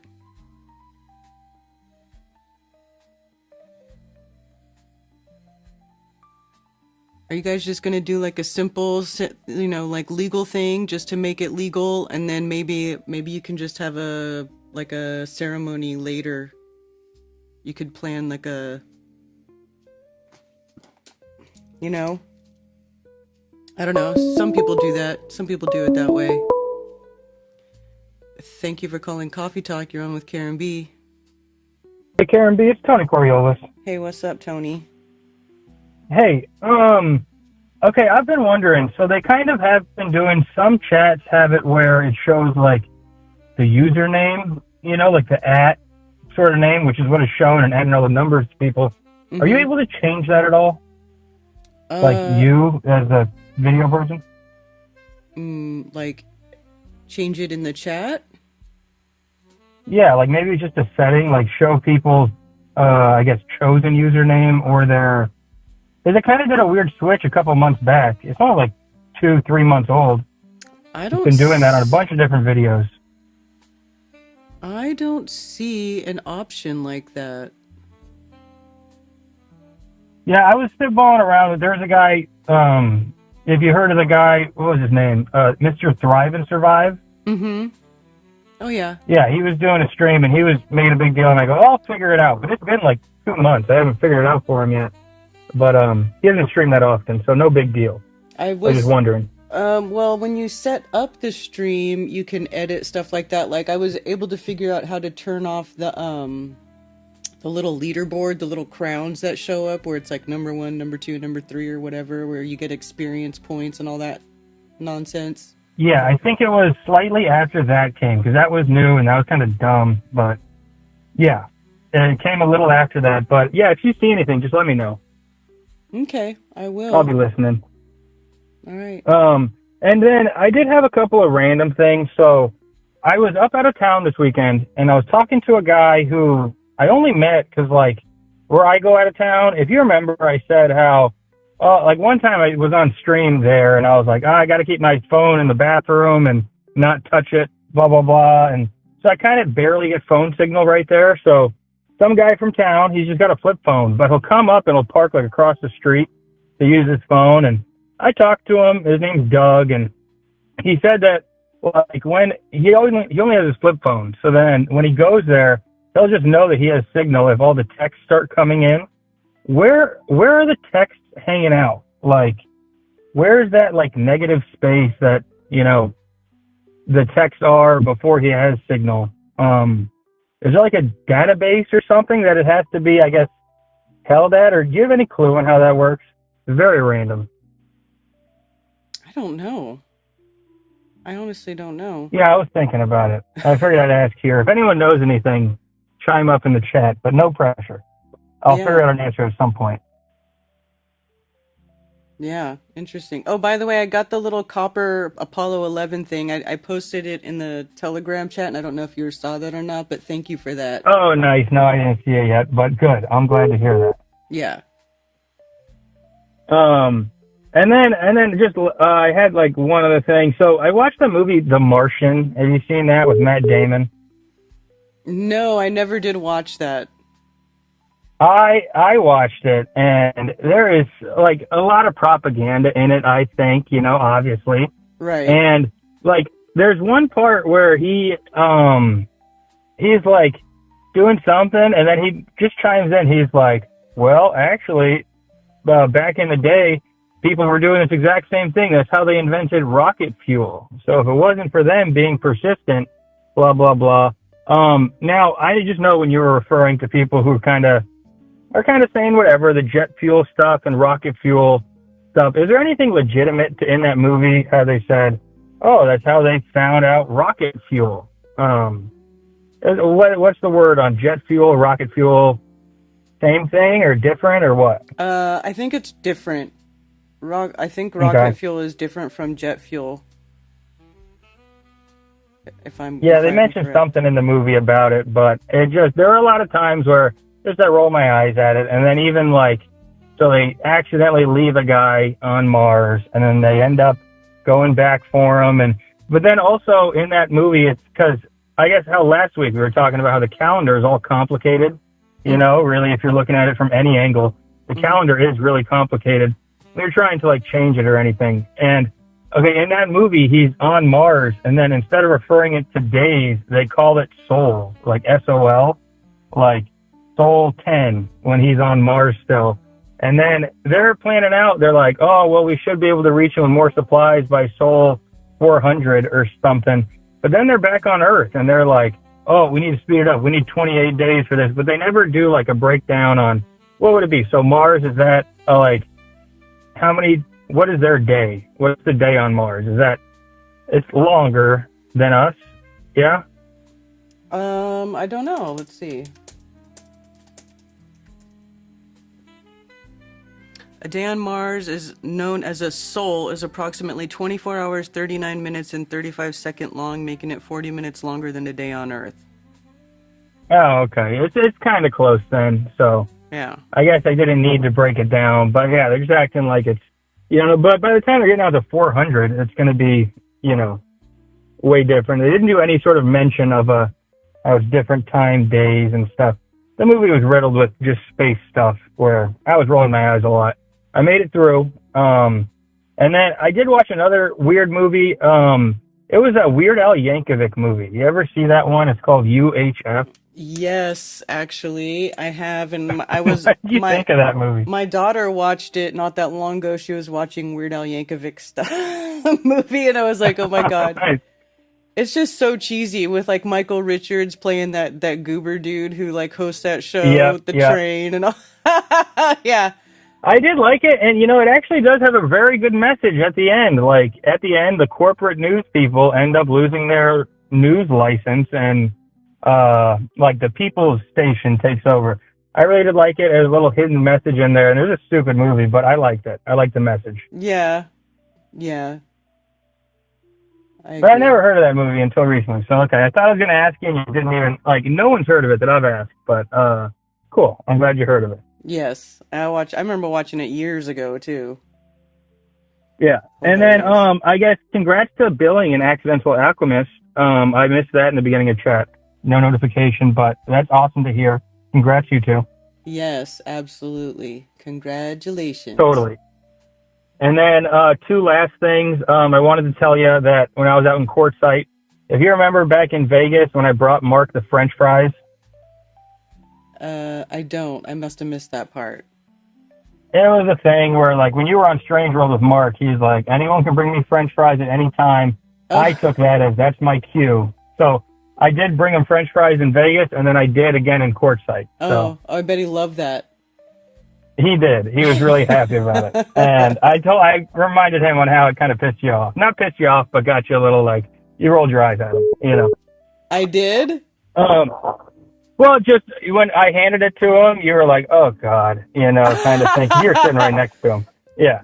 So it was pretty funny. And then just lastly, it's NDB's birthday tomorrow, I'm pretty sure. So. Oh, really?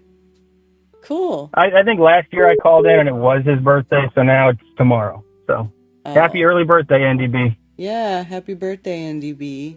33 NDB. But, yeah. All right, I hear someone else trying to call in. Peace out, Karen. Yeah, all right. Take care, Tony. All right, the other person already hung out. You gotta wait now. Now the phone is open again. What's up, Bill Wheel? Yeah, I like Ben's shows with Steve too. That's one of the few shows I'll watch on replay because it's not, some, ridiculous crap. Got tickets for Weird Al in July. Can't wait. Saw him 30 years ago. Oh, really? Is he touring now? It's funny because there's like a lot of those 80s bands and like, stuff touring now. Like Joan Jett and the Blackhearts touring with Billy Idol, stuff like that. Like the B-52s were touring, which actually I would have liked to go see the B-52s. I enjoy some B-52s. Andy B is a psyop. I had fries in quartzite. Thanks so much. DJ had a few too. We hid them under the table during a health presentation. It's funny. Billingtano AA engaged. Not Billingtano and Liz. Yes. Dr. E. Vales. Thank you for calling Coffee Talk. You're on with Karen B. Yeah. I wanted to get your thoughts on something. So I've been listening to some of this like manosphere stuff, the red pill stuff.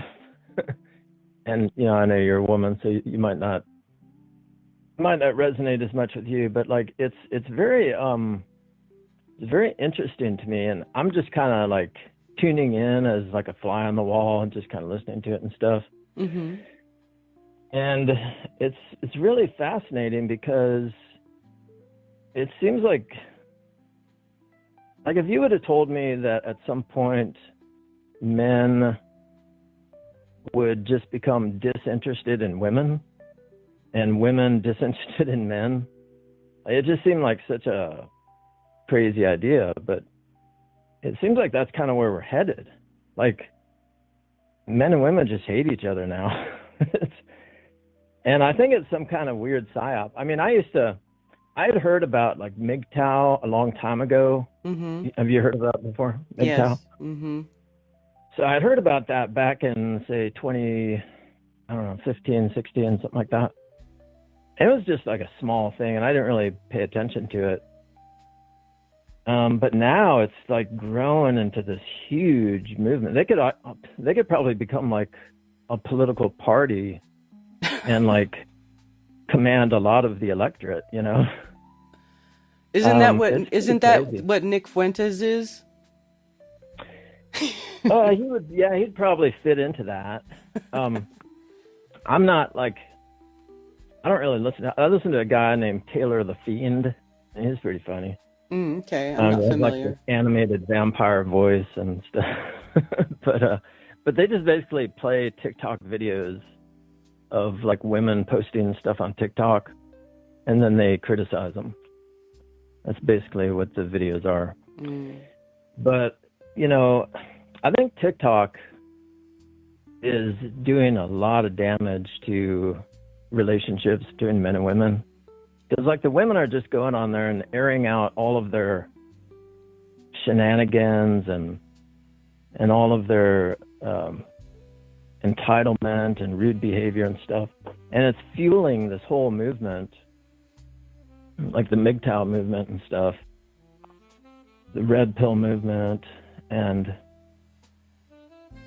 so the like from what I hear, I don't really try to date or anything, but like from what I hear, like dating is like almost impossible right now. Like nobody wants to, the men don't want to go anywhere. They just kind of stay in their houses and play video games and I guess watch porn or something. Yeah. And then the women are going out, getting all dolled up and stuff, and there's like no guys out there. And so it's a very strange like situation. And now, are you getting that impression from going out, or is that what you see online?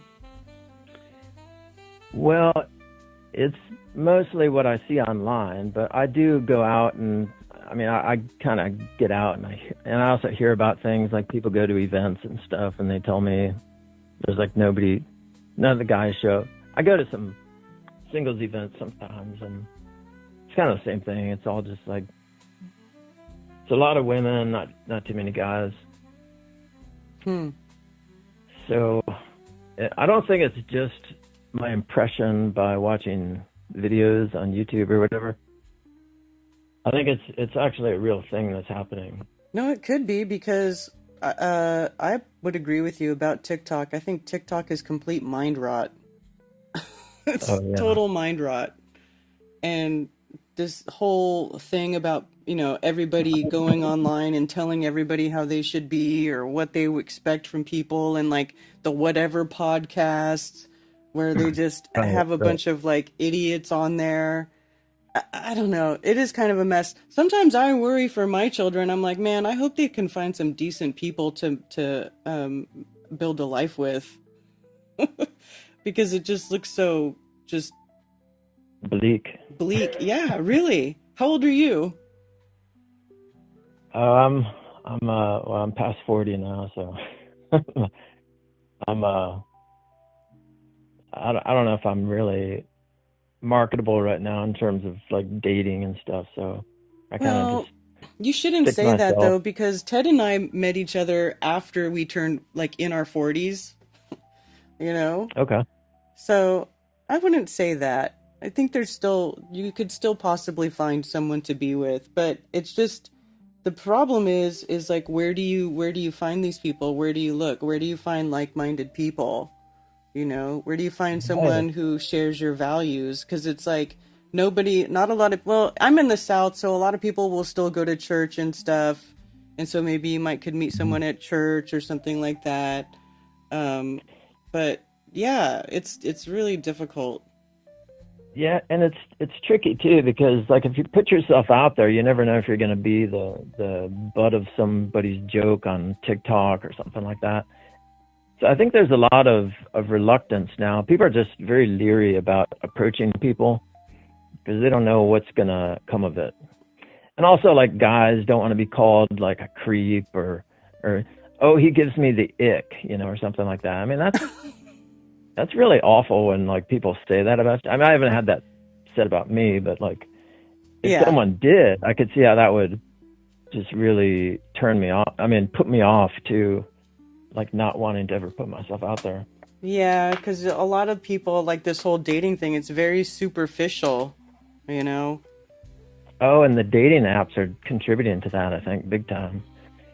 Because if you think about it, like the dating apps, it used to be like if you're a guy and you're not like super hot, you're just kind of like average or whatever, you could still kind of win a woman over by just your charisma, your sense of humor, your intelligence or whatever. Yeah. Now everything is it's based on a photograph and like a few little tidbits of information. And And money. especially like how Probably tall money. is he? How much does he make? Yeah. No, so it's very superficial in those respects, and also women end up getting like thousands of like likes and messages and things, and then the guys, they go on those apps, they get nothing, man, just like crickets. Just, you send out like they've done like studies on this, and like the guys will, like a woman will get like 8,000, like she'll be on there for just like a few days and she'll get like scores of matches. And the guy will send out like 8,000 likes or whatever. And he'll end up with like maybe 100 responses. Mm-hmm. So it's just a waste of time, and it just feels totally self-defeating to go on there, like if you're a guy. So I think a lot of the guys are not going on there. The ones that are tend to be the guys that just, they're really successful. They know how to create a great profile, and they probably make a lot of money. So they have like thousands of options, and all the women are going after those guys.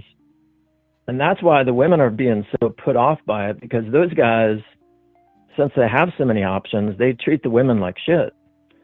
Yeah. And so then the women get this impression that all men are just dorks or whatever.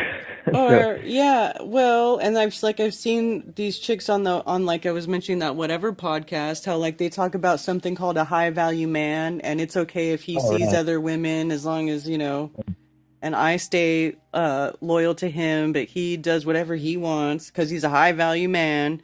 So then you got these guys who are just dating all these different chicks, treating it like they're a harem or something. And then, and then of course people like Andrew Tate being worshipped online all the time by so many idiots. I mean, it really is a kind of a mess right now. The whole social construct is a complete disaster. So yeah, that was kind of why at one point I wanted to try to do something to help people meet each other, like some sort of, I try to have like singles events incorporated with my events where I, cause then, it's like a gathering. There's a lot of like-minded people there.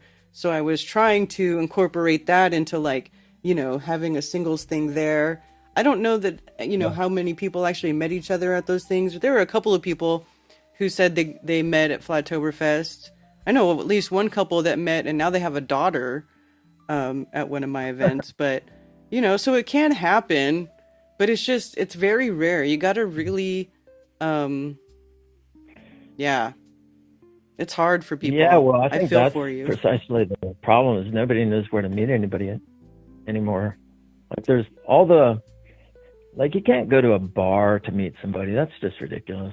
There's so much loud music and it's just not a good atmosphere, Yeah. I mean, I know a lot of people who've met other people on like some of this on social media, like Facebook and stuff like that. But I don't know if that's really any better. It's just hard because you have to get to know someone and there's nothing like getting to know somebody face to face. Right. Yep. Yeah, and there's not too many. I mean, there's church stuff. I go to a church group every week, and but again, you don't want to sort of put yourself out there because then if it creates like a weird dynamic within the group, then you just kind of feel like you can't go to the group anymore. Yeah, I hear you. Everybody's very hesitant. Yeah. But, yeah. Oh, I saw a film recently, by the way, that you might find interesting. It's called Begonia. Begonia. Begonia. I won't tell you what it's about. It's about, well, you could just watch the trailer. It tells you enough. But they had some kind of flat earth stuff in there that was kind of interesting. Oh, cool. Cool. By the way, what is, I haven't really kept up with Jaron, so I guess he's still doing, what's kind of strange about him is, like, he said before he, turned on everybody, or turned on the movement, I should say, he said that if he comes back from Antarctica and he starts saying that he thinks NASA is legit, then you'll know that he's a shill. Yeah, I think I do remember that. I do remember that being a thing. I thought, is he now saying that NASA is legit? I don't listen to him. Is he saying that they're telling the truth? He seemed to be going in that direction when I last listened to him, which was maybe 9 months ago. So I don't know. I thought that maybe you had kept up with it more than I have. No, I can't. I couldn't stand it. I couldn't stand to do it. I just don't care. I'm not one of those people who will hate watch somebody that I don't like. I can't do it. And maybe except for a little bit of Archaics, but only when Tartarian Truth edits the video down to like a more digestible format, and it's kind of funny, and I've had a few drinks. But other than that, I don't. Really. Because I just feel like it's a waste of time. I'd rather just continue looking at stuff that interests me or teaches me something about this place or gives me more hints about things. But sit there and watch somebody who for 10 years was a flat earther, who had thousands upon thousands upon thousands of hours of conversations and videos and was a staunch flat earther for so long, to just go to Antarctica, and because he saw the circumpolar sun, now all of a sudden the Earth is a globe. It's like, where were you all these years and all these conversations? What were you paying attention to any of the stuff that we've been saying? What is going on here? Like, either you were full of shit, or you sold out, or you're just dumb. So I'm just like, whatever, I don't care. I lost interest. Yeah, like if he believes that Apollo 13 is a real thing, I can't respect him as a human being. I mean, Apollo 11's bad enough, but like Apollo 13, or what was the first one? The first one where they went to the moon, is that 11? I think that was 11. Yeah. Yeah, well, 13 is the doozy. That's the one where they supposedly lost all the power and they had to go around the moon. They did an orbit around the moon with like no heat and no air conditioning. Oh, is that the one where Tom Hanks made a movie about it? Yeah. Okay. Yeah. I mean, it's just the most absurd story. It is absurd. They should have died. And then if he believes that we have probes on Mars, stuff like that, like, come on. You're really gonna like start believing all that stuff now just because you saw the circumpolar sun? Yeah.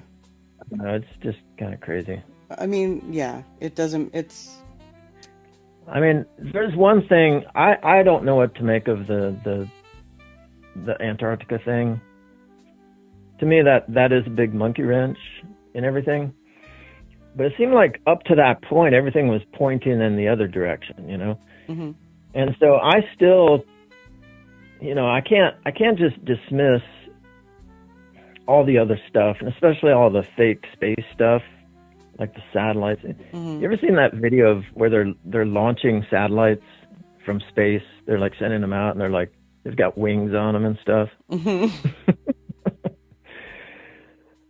There's just so much nonsense, man. Yeah. It's just I can't dismiss all that, Well, and so I don't know what to make of it all, but I just know that we've been lied to on a pretty grand scale. There's still no measurable curvature on Earth. We can still see too far. There is no motion detected of the Earth. We can't go and verify what the skylights are or how they work. It's like they're just lights in the sky. All we can do is observe them. That's why that's why all the things are called observatories, because all you can do is look in this giant spyglass and look up at it, and there's still everything about, they say all their space stuff is all CGI. It's all lies. All their rockets go in the ocean. There's no deep space. They might be able to put something up at a certain high altitude if there's another pressure layer there in the upper atmosphere. I think they probably might be able to but it's just making circles and going in a toroidal motion over a level Earth, and it makes the same path as their alleged satellites, and they fall down all the time. So, whatever the lies are they're telling about what's going on in deep space, all that, it's like it doesn't matter what the sky is doing. I mean, it does, but it doesn't. And plus there's other sky observations, like if you watch the Globebusters, how Alan and Shane do the celestial theodolite and stuff, and they have multiple observations of lights in the sky that basically verify that the Earth is a level stationary plane, and they can't be. These are observations and measurements that should not be made on a flat Earth. There's just things that there's a preponderance of evidence that goes far beyond the sun making a circle over the South Pole. And if you study light and magnetics, the circumpolar sun is expected. And they wrote about it over 100 years ago in all the Zetetic books, the flat earthers back then. They were like, yeah, we acknowledge the sun makes a circle in the sky. We don't understand why, but the Earth is level. We're still not moving. The seas are level. Everything else, like all of NASA, even every plane that's flown, it is assumed to flatten onto rotating Earth. Just earlier, I was looking at the volcano that erupted, and the plumes going in the air, and it's going in the opposite direction. It's blowing in the opposite spin of the Earth. So, right. I don't know what this place is, but it's not what they say it is. That's all I know. Yeah, yep. That's kind of my takeaway. So whatever you make of the Antarctica thing, still, I think none of us knows what the heck we're living on. Exactly. It's just, I mean, it's whatever this place is, it's pretty cool. I have to say, it's magical, but it's not what they say it is. Right. All right. Well, thanks for talking. Thanks for taking my call. No problem. Thanks for calling. All right. Yep. Later.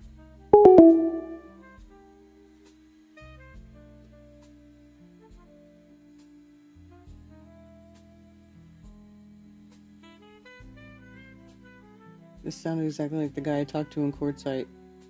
I don't know if he was in Quartzsite. Oh, sorry, I missed that, Tony. So I didn't get to ask if he was in Quartzsite.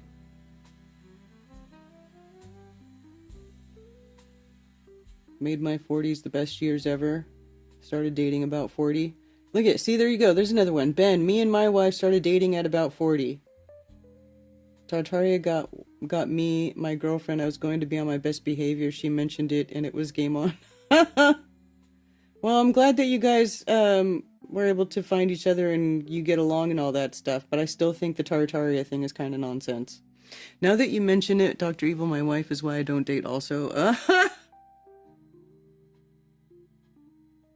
All my kids are staying married. This is a problem for people attached to a screen. Shenanigans. Hello, Southern Belle. Fuentes is a groiper and they are probably gay. Captain Construction. What up? Got a high five from Billy Idol 20 years ago? Nice. Red pill, they have no respect for women but want to fuck them and marry one they consider a 10. Oh, like Curtis Stone? That guy turned into a giant douchebag, didn't he? I mean, he wasn't that great to begin with, but holy smokes. Remember when they used to do free ladies' night to get more women to arrive? Now they're going to have to change it to free drink for men night. Look at these retarded challenge thing they do. Idiocracy and smarter people.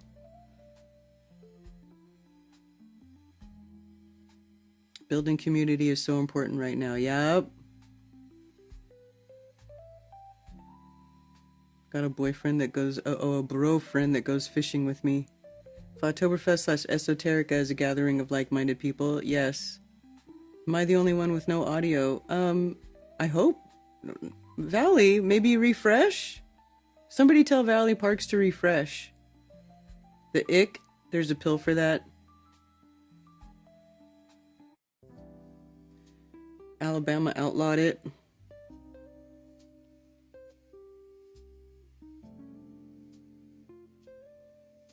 This sounded exactly. This is fascinating to me. Now I have to look up what year that was. We have a good excuse. Then these other dudes not dating, I wonder about. Just too many drunk people. 1978. Dang. YouTube is being gay as AIDS. I can either watch the stream or the chat, but not both at the same time. So I'm in the chat here and watching on Rumble. That's weird. Need some Peter site. Too many meth heads here to try dating. 90s just called and say it wants all the dating sites back. I gave a girl Slurpees once at 7-Eleven. Yeah, let's go put on tuxes and top hats and hit Atlantic City Boardwalk like 1910. Dating apps are flaky AF. I have friends who use that ish all the time. I've heard so many disaster stories. Yeah, because it's like people just treat it like a hookup thing. Like they're not really looking for anything meaningful. They just want to get laid. Some of these women out here only have gone off the deep end and fallen for the brain rot dating standard bullshit. Like he said, over 6 foot and 6 figures. Yeah. Looking for a future wife on a dating site is as dumb as looking for one at a titty bar. I heard Stavely met Mr. Right on Tinder. Squeezing vegetables in the produce aisle. It's always been like this. It's just open and visual now. Most men do not procreate. It's like 30 to 40% of men that all women chase. Really? That is so weird. Happens when you're not looking. Meet women at the weed shop. At least we have weed in common. Hot tub with my coworker and I met her daughter. She mentioned beets being hard to find, so I got her seeds. Met my ex at a Subway. She made my sandwiches. Thought she was cute and asked her out and had 2 beautiful girls before she left. Now I also have 3.5 due in February grandchildren. Oh, nice. Well, that's cool. Go to a sex anonymous meeting and see if you can talk any ladies to relapse. Still get along and work at the same place. Well, that's good. Been a flat earther for 44 years. All the original flat earthers I used to watch and keep up with. I'm the last one. Can we all just hit a bong? The moon is a helium balloon. Elon Musk wants to probe Uranus. Happy birthday to NDB wherever you are. Peace, Queen Bee in chat. Thank you, Jerome.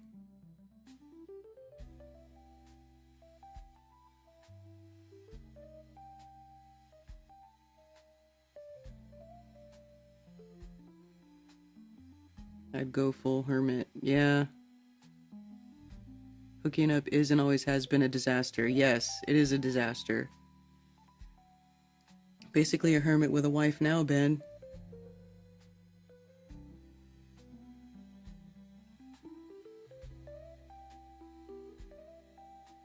I met my 7,000 kilometer away in Siberia. Wow.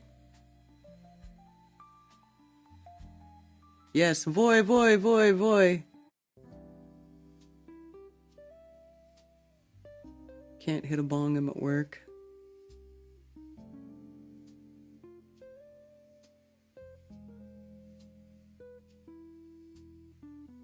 What's this, Ben? Throughout human history, 40% of men have reproduced compared to 89% of women. Wow. Got this on a recent podcast and followed up seeing a number of articles suggesting the number of men who reproduce was much lower compared to women. Firstly, does anybody have information on these numbers? Are they accurate? Are they somewhat accurate? Are they way off? Blah, blah, blah. 8,000 years ago, 17 women reproduced for every 1 man.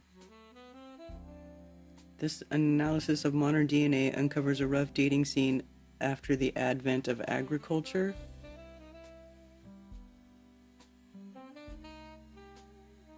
"17 women reproduced for every 1 man."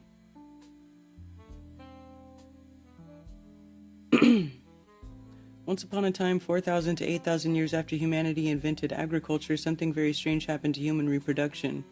Every 17 women who were reproducing, passing on genes that are still around today, only 1 man did the same. It was like there was a mass death of males. They were there, so what were they doing? Well, I mean, times are rough. They could be killing each other, dying trying to get food, dying fighting the giant land sloths and mastodons for food. See about 5 other people a month.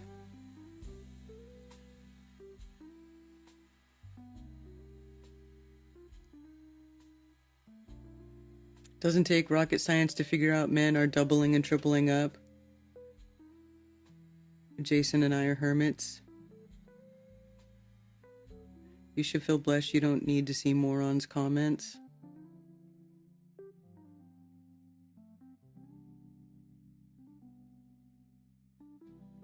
Well,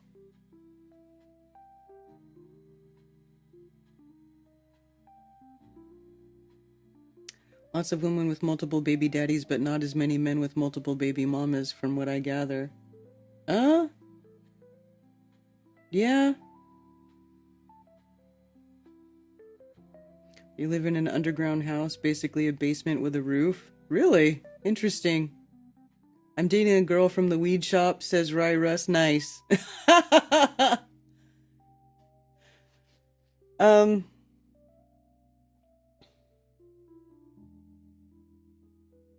not on a mountain, it's in a swamp. Ted and I are basically hermits. Ben's living the dream on Murder Mountain. You know what's crazy is I know someone recently where a person died, an older man. He died. He had cancer, a very painful cancer, and he died a painful death. Well, after he died, his wife found out that he had a whole nother life where he had a relationship with another woman a long time ago, and he had a daughter. And that on his dying bed, he was telling someone to tell this woman that I died, and everybody was like, "Who the hell is that?" And it turns out it was like this whole other life that he had outside of his marriage with his wife. That they were married for so many years, and they had multiple children. I mean, you never know what's going on. Sometimes you could be surprised.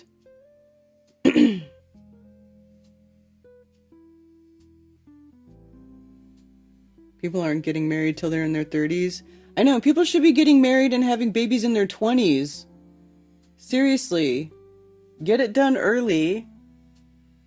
And then you can enjoy your 30s and 40s with your children being older or old enough to drive you around. You know?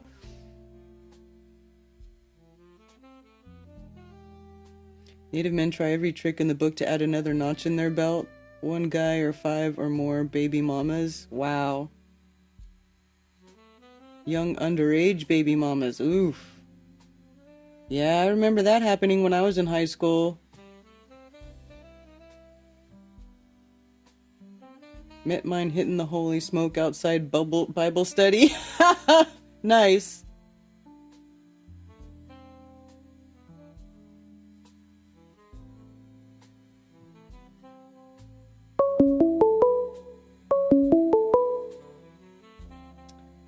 Thank you for calling Coffee Talk. You're on with Karen B.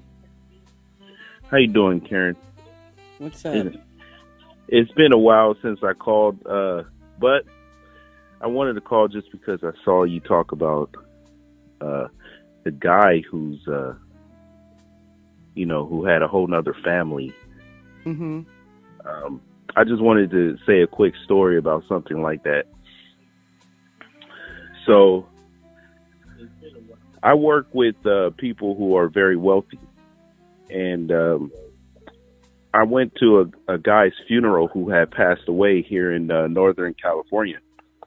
And it was interesting because when me and my friend went to the funeral, this guy was worth over $700 million. Okay. Wow. And yeah. And the interesting thing about this guy, and I'm not going to put his name and stuff out there, but the interesting thing about this guy is that he had 9 men carry his casket. And when I asked who these 9 men were, because I didn't know the guy, he was just a friend of a client. And turns out it was 9 firstborn sons from 9 different families that he created. And they all knew about each other.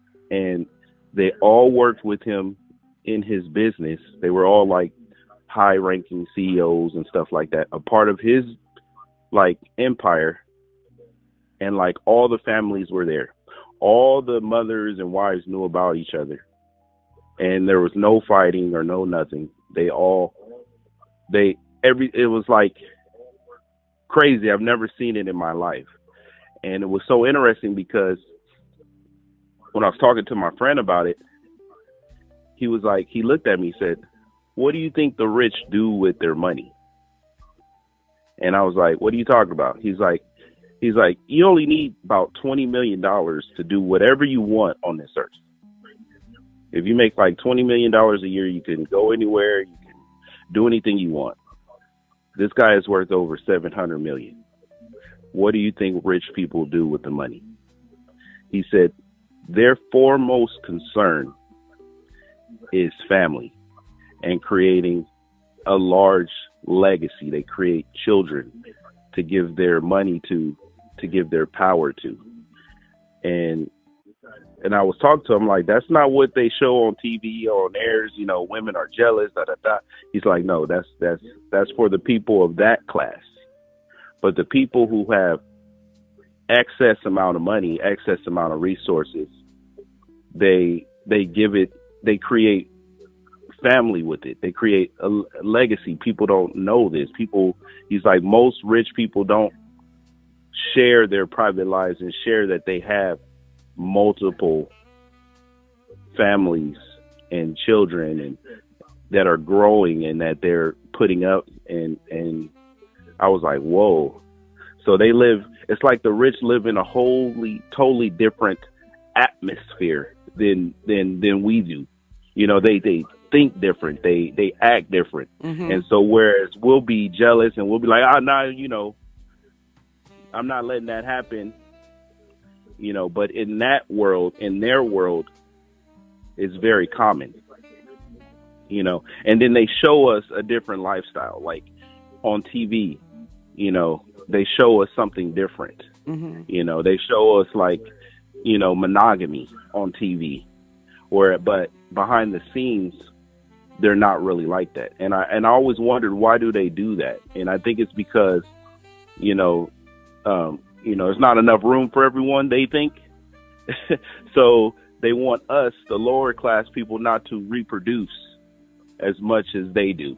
They want to take over this land for their families and that they're growing, you know, and that they're buying land for and that they're taking over for, you know. I don't know. It could be a part of the conspiracy of the rich. I don't know. But I just think that once I went to that funeral and I saw that, it really showed me what is very valuable. Well, yeah, the bloodline is very valuable, isn't it? Yes, exactly. Interesting. So, you know, growing it is, but see, so what does that say for our women of our class? You know what I mean? Because understanding what's valuable, you know, treasure, you know, when, like, if I could just say this, when Yeshua said, hey, store up your treasure in heaven, where, you know, moths don't come and eat it and stuff. It's like, what can you take with you to heaven? You can't take your money. You can't take your clothes. You can't take anything. But you know what can come with you is your family. You see what I'm saying? And so having as many as family as you can should be the goal. You know, men are able to have families. They can make families. They can have multiple families going at one time. Whereas in a female's point of view, you have to take each man one at a time. Whereas one man can build an army or a huge legacy in a short amount of time because of what we're able to do, you know. And I thought about that for a while. I was like, whoa, you know, what was God's design? Well, you know, he said, be fruitful and multiply. And a man is able to multiply, you know. And then one last thing, I want to make it all biblical, but in Psalms 127, it says that children are like arrows in the hands of a warrior. How blessed is the man who fills his quiver with them. So I guess, in a sense, family makes you strong, you know, like family makes you powerful, you know. In one last thing, the kings in the Bible, you know, how do you punish a king? You know, so when a king sinned against God in the Bible, you know, the king is at the top of the food chain. Nobody can really punish him because he's at the top. So when God punishes the king, you can check this out in 1 Kings yourself. When God punishes him, he says, hey, you know, I'm not just going to kill you, but I'm going to wipe out every male in your family so that I can erase basically your bloodline from off the earth from my sight. So I'm like, when I saw that God punished kings like that by actually eliminating them and their seed, then that let me know what is truly valuable to a man is his family. What's truly valuable to a man is his bloodline. And I think that value has been stripped away from us, you know, taken away from our understanding that creating another human being is a very powerful, very, very powerful thing. And then if you have a lot of them together with the same goals and the same interests, wow, that can be a threat to the ruling families of today. So I just wanted to say that, and you can speak on that if you want to. And it's good talking to you again. Oh, you don't work with what's his name anymore? The other guy, the Tuesdays you guys used to do. You don't do that any longer? You mean Mark Sargent? Yeah, Mark. Yeah, no, I do not do Strange World with Mark Sargent anymore. He has a new co-host named DJ. Okay. DJ Curious. But yeah. Oh, it just got to be a okay. bit much for me. It's like 10 to midnight my time, and I go to bed at that time. I hear you on that. I hear you. As we get up there, I gotta go to sleep too all the time. So no, I hear you. You gotta do what you gotta do. And but I haven't watched his in a while, but I still try to catch yours as much as I can. So you still keep going strong, because you inspire me to start a podcast. So I'm gonna work on doing that. All right, cool. All right. Well, it's nice talking to you, Karen. You keep going. You keep going strong. I'll talk to you again soon. All right. Thank you for calling. Yeah, that's interesting. I think maybe that example of the rich man with 9 boys from 9 families, like, that's probably a little bit extreme. I think you could still build a family and a legacy with 1 man and 1 woman. I mean, that's how it was for a long time. Like in history, where you hear about, in like the 50s, the 40s, and the 50s, people having like 8 kids, 10 kids, these big families. I mean, my aunt and uncle did that. They had a bunch of kids. They had like 6 children, who then their children had children, and they kind of like grew this big tribe just from 1 man and 1 woman, but I guess if you have hundreds of millions of dollars and everybody, is okay with it, I mean, I guess if you have hundreds of millions of dollars, some people would be okay. I mean, I don't know. I guess money makes people see that much money would make people be okay with a lot of things that maybe they wouldn't be okay with did they not have so much money. But, I do agree that the whole family thing has been attacked for decades. I mean, it started when they sent all the men to war, and then they put all the women in the factories and started making women work.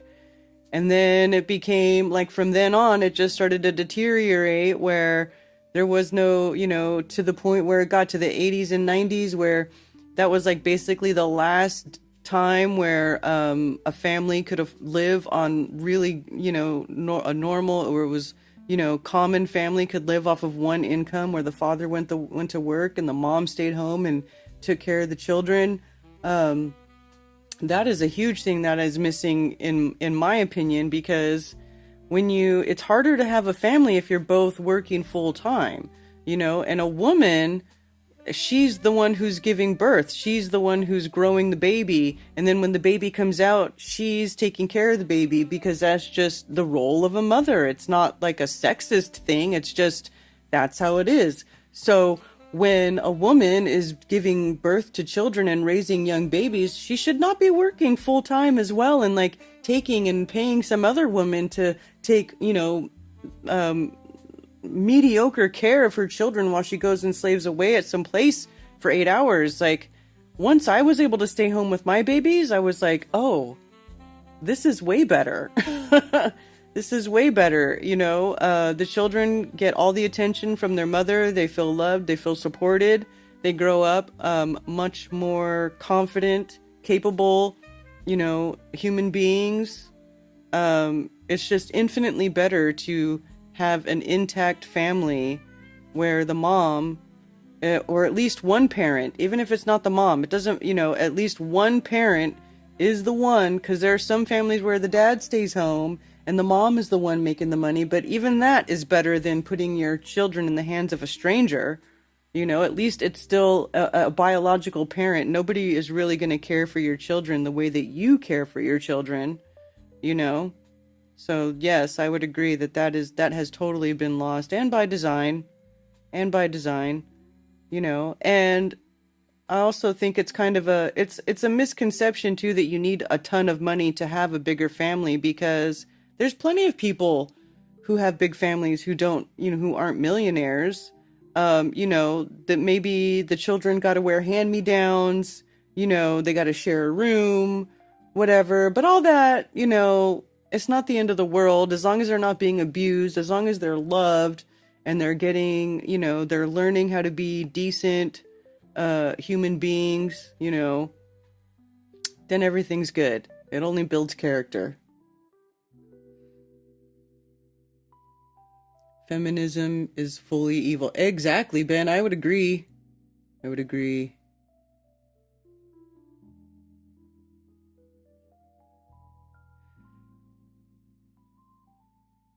What this dude is saying is the reason the Catholic Church invented incest and outlawed it, but allowed royals to keep on with it.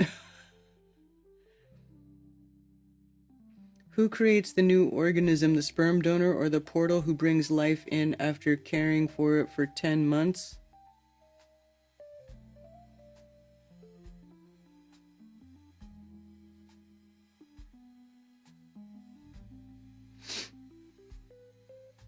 Where else than Spain do they name the mother's name?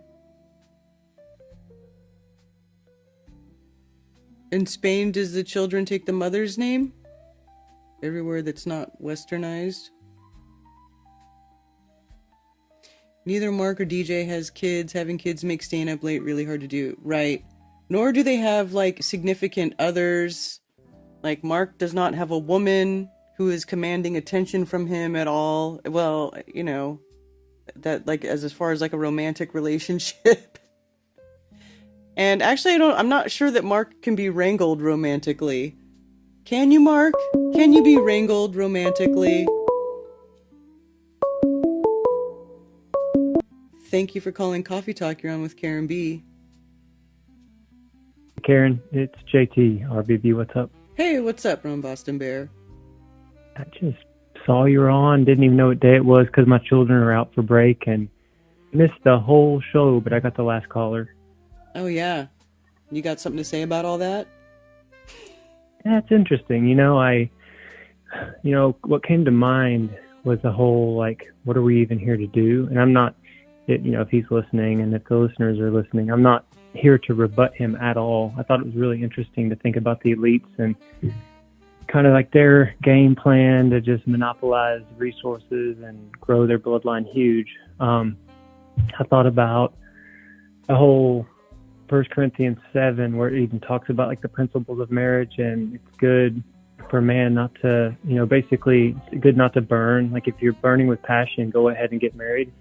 But it seems like the instructions are like, if you can withstand, that's better. But it's almost like assumed that many can't.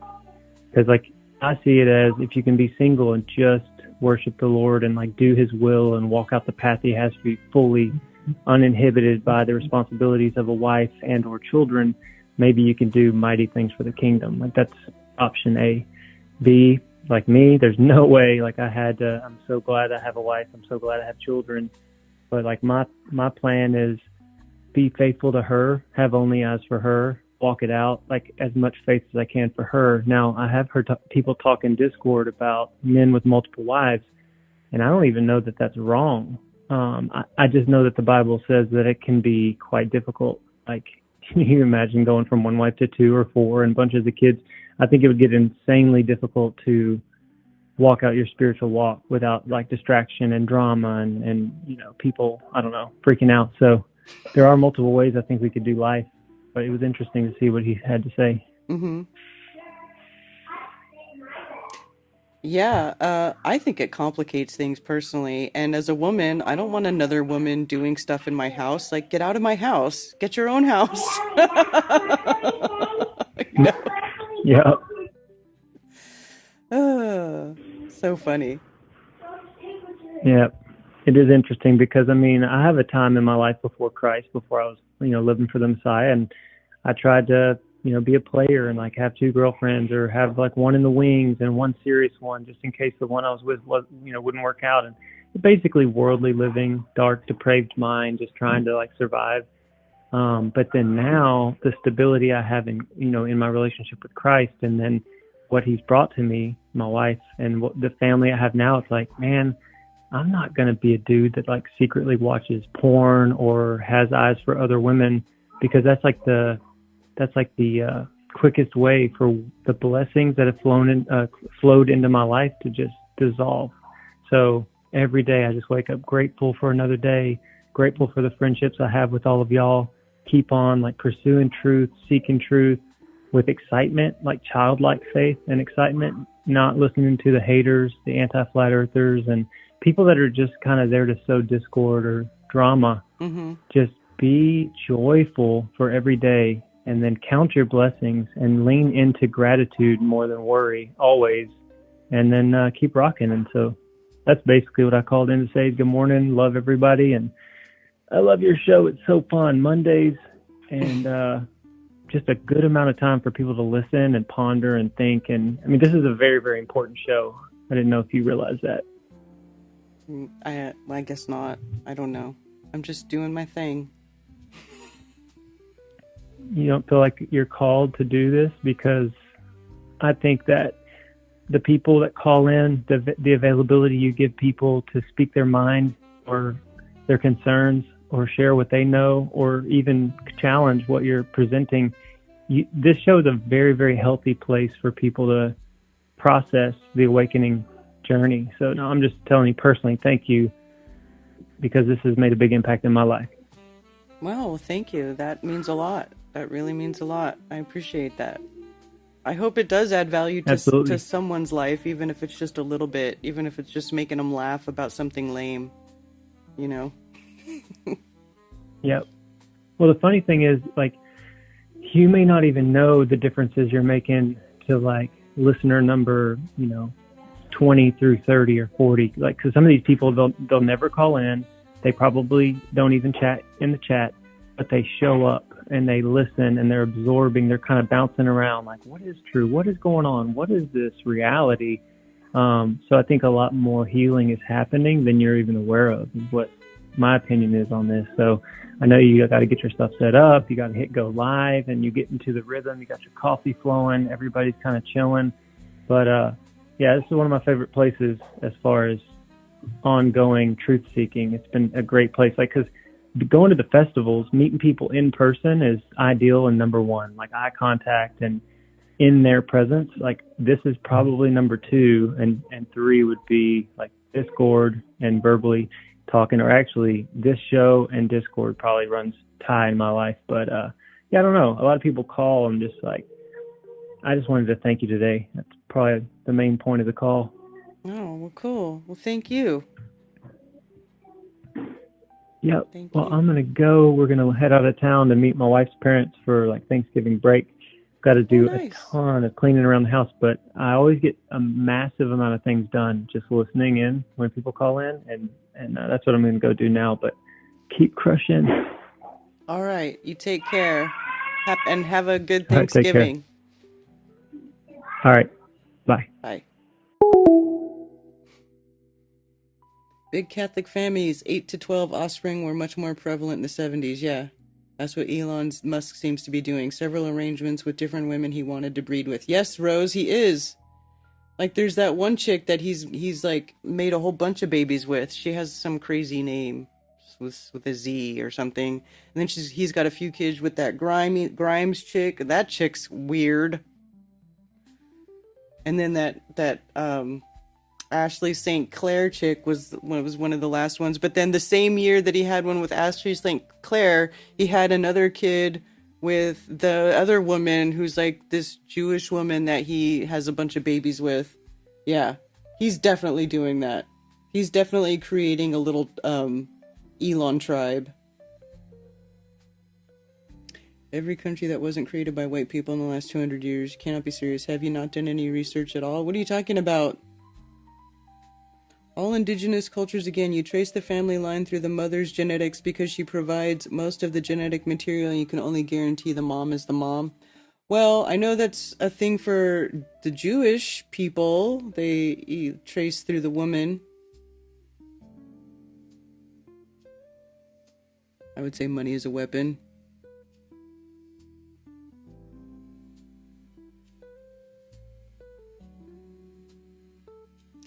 most cultures were matrilineal until the Bible was written as propaganda and white men ran with it. Okay.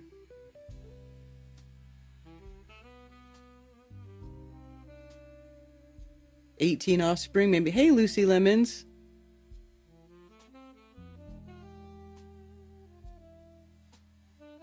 God ended polygamy with Lamech.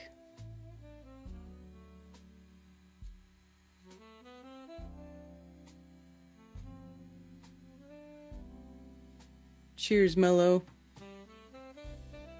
Smoke a joint while you chainsaw Ben. Be a man. He only does dabs. Thank you, Mandy Effect. I appreciate every single one of you here. Has a dozen kids. Test tube triplets. No chicks want a broke dude with no future. They are perfectly willing to share the dude who has enough. Well, everything's so expensive. Like, look at how crazy devalued the dollar has been. I mean, Ben, don't you think that's part of the destroying the family by design? Is like they make it so that it's like incredibly difficult to have a family, because most of the time both people have to work because it's so expensive to live. That's what I'm saying. Like, it's all by design. Everything that's been done to this country over the last 100 years has been to basically destroy the traditional family so that, you know, all your children get raised by the state. You know, everybody gets indoctrinated to be a good little cog turner. It's just a mess.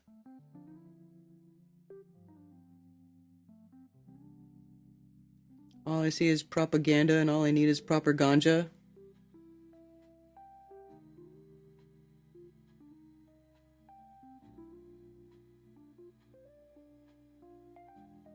Hundreds of years ago, most men did not procreate. It's always been this way.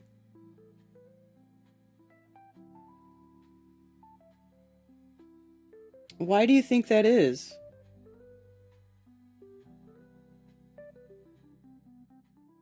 I wonder what these articles say. Mothers outnumbered fathers throughout much of human history. A new DNA analysis of people around the world shows. The genetic findings offer evidence for polygyny when one man has many wives and other reproductive customs as people migrated out of Africa. More of the women were reproducing than the men, study researcher Mark Stone King, blah, blah, blah. This happens in human societies because not all men are able to afford wives, or sometimes few men will have many wives. These practices resulted in females making a larger genetic contribution to the global population than males did.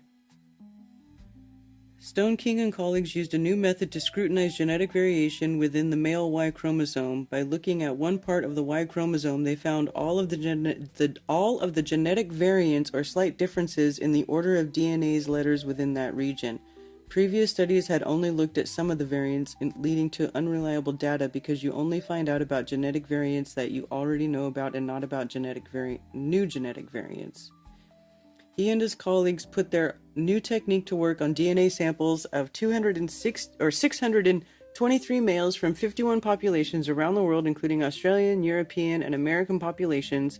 The new method allowed them to take the DNA samples from each male and compare the paternally inherited Y chromosome, which gets passed down from father to son, with mitochondrial DNA, which mothers pass down to their children. Women likely traveled for marriages, leaving their hometowns and moving in with their husbands, the genetic analysis showed. So females migrated more than males did, spreading their female mitochondrial DNA far and wide, and reducing genetic variability between populations. Men, in contrast, tended to stay put, which resulted in their sons having distinct genes in each population. We found that the genetic differences between populations are indeed bigger for the male NRY than are for female mtDNA, but not as big as some studies previously found, so the methods used to have an impact on the results. On a regional scale, the DNA samples showed a detailed story. For example, people in East Asia and Europe have larger genetic differences for paternal than the maternal DNA, suggesting high levels of female migration. In contrast, populations in Africa, Oceania, and Americas have bigger differences for maternal DNA than for paternal DNA. Perhaps fewer men than women reproduced among America's early colonists, the researchers said when they saw the high amount of mitochondrial DNA diversity. The team also estimated that what proportion of men and women in the historic population reproduced. After all, some men and women do not have surviving children who can pass down their genes. For much of human history, a greater portion of women in the population reproduced relative to men. This means that even though there may be equal numbers of males and females in a population, a larger proportion of the females than the males are reproducing.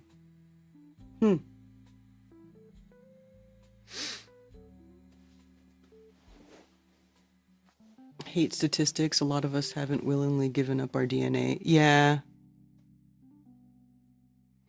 Women's biggest concern is security. Most men cannot provide that, so most women chase the few men who can. Well, that would make sense.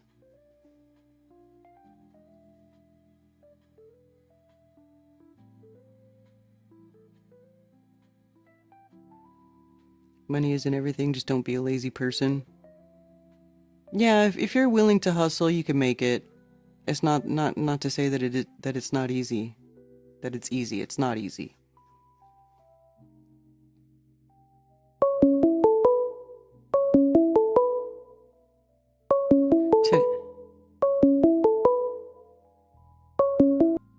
Thank you for calling Coffee Talk. You're on with Karen B. What's up, Karen? Hey, what's going on? This is Ben? Yes. What's up, Ben? So this isn't really as odd as what it seems. It's only odd because in today's world, we have these social safety nets that we've never really had. I mean, point another example where welfare and things like that, food stamps, things like that were ever part of history. Like this is a very odd period we live in, comparative. So when you look at this, 500 years ago, if a guy didn't have a good future and didn't have a good skill set, if you had kids with him, chances are you're going to suffer, your kids are going to suffer, you're never going to live a good life, your child has got a good chance of dying. It's just how the world works. Mm-hmm. Where if a guy has means, then chances are his offspring are going to be raised healthy, they're going to be safe, secure, and that's women's primary driving motive. Like in today's world, like when you if you go listen to the MGTOW and the Red Pill, they're very critical of it because they talk about how women always seek the most powerful man, and they don't want to, which is true, mm-hmm. And they put that in a real bad light. But they don't want to take into account that that's because their primary driving factor is the security of their children. And so men, on the flip side, well, men control resources, women control the sex. So most men don't get chosen for sex, for reproduction. Women are the ones who are the gatekeepers of the actual sex itself.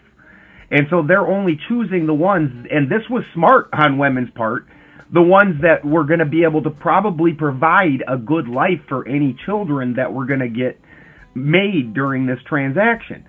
So for you to go out and just willy-nilly go fuck a guy that you got drunk with at the bar that was the life of the party but has absolutely no money, you were definitely never going to get a man now. You were going to live in a hovel off of what you could grow.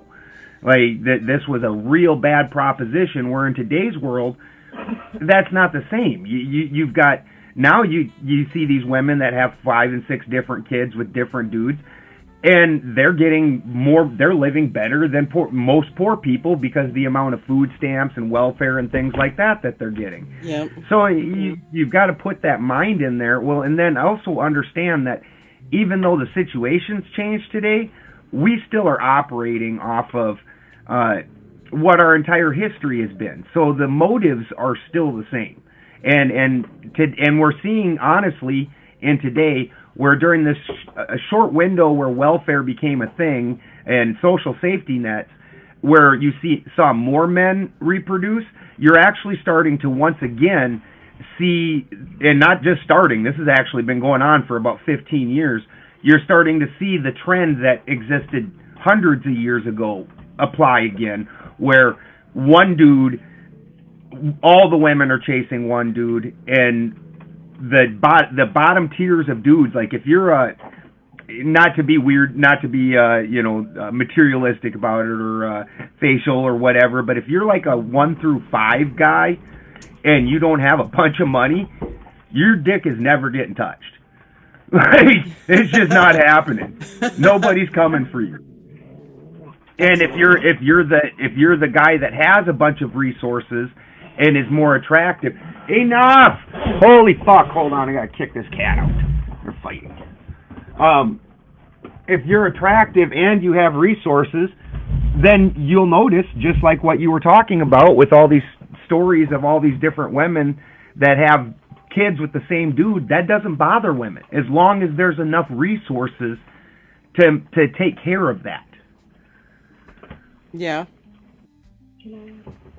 What, babe? But also, men did more jobs. You know, you've got men who were cattle men who would go out on the range for months and months at a time. They didn't have access to women. They weren't going to live a kind of life that provided for a woman. They were out doing their thing, and there were more, maybe not entrepreneurial men, but, you know, everything wasn't civilized yet. Men were out conquering and discovering, and there were fewer of them just sitting around waiting for women. Men did more independent, exploratory things. Yeah. Yeah, that makes sense. Yeah, you look, historically, cattlemen, there's one dude on the whole ranch that had a wife. Everybody else was pretty much just cowboys. Cowboys didn't usually have wives. It's just how it was, and we're coming back to that position again today, and it's you can judge it, but it's just how it is. It is kind of interesting though, like the whole thing with the welfare and stuff, and like women working and being single moms. I just feel like that was not so easy to do back then, right? No, exactly. Women didn't make money. They didn't have a social safety net. Whatever dude you were going to have a baby with, damn well better have the money to pay for the baby. Right. Yeah. And now, and that's not evil. That's not immoral. No, it's not. It makes sense. It makes sense to me. Like, if you're going to build a family with someone, it'd be best to build it with somebody who had some skills, who had some knowledge, who had some know-how, who had good work ethic, somebody who could protect your family. I mean, that makes sense. That's called self-preservation. Yeah. And that's something that hundreds of years ago was very forefront on our mind. We didn't have social safety nets. If you were not preserving yourself, you were definitely going to die starving, cold, alone, all those fun things. Yeah. Well. Yeah. Weird time we live in. I'm not time. I'm not criticizing it, but I'm just saying historically when you look at it, it's weird. It's not something that we've ever experienced, and so it's really changed a lot of social dynamics. It is weird. And you stop and think this welfare system really only has existed since Roosevelt. Right, so it's less than 100 years, right? Less than 100 years. About 100 years? Yep. And Roosevelt had to, a lot of people don't realize this, as everybody, because everybody on the news cycles, they all decide that something's important, today, and all of a sudden everybody's like, I never heard of this. And so everybody talks about how many executive orders Trump writes, how many executive orders Biden wrote, blah, blah, blah. There is nobody in history. You can add up numerous presidents to not even touch what Roosevelt wrote for executive orders. Roosevelt had almost 4,000 fucking executive orders he wrote in his time in order to set up all these social welfare systems that has never existed before, and they were not. The Great New Deal. Very nice, Jana. The social systems were not something that anybody was trying to put together.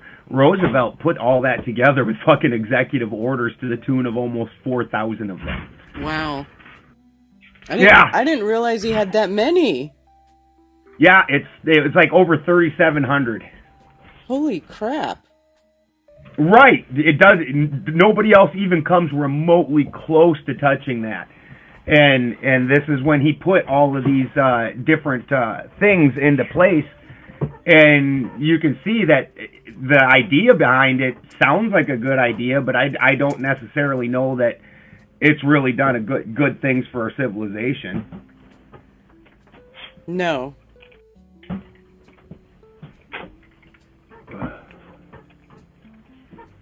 Yeah, weird. Also, the only president that served over 2 terms, and it's interesting because they're comparing Trump to him now with all the executive orders and saying he's going to run a 3rd term.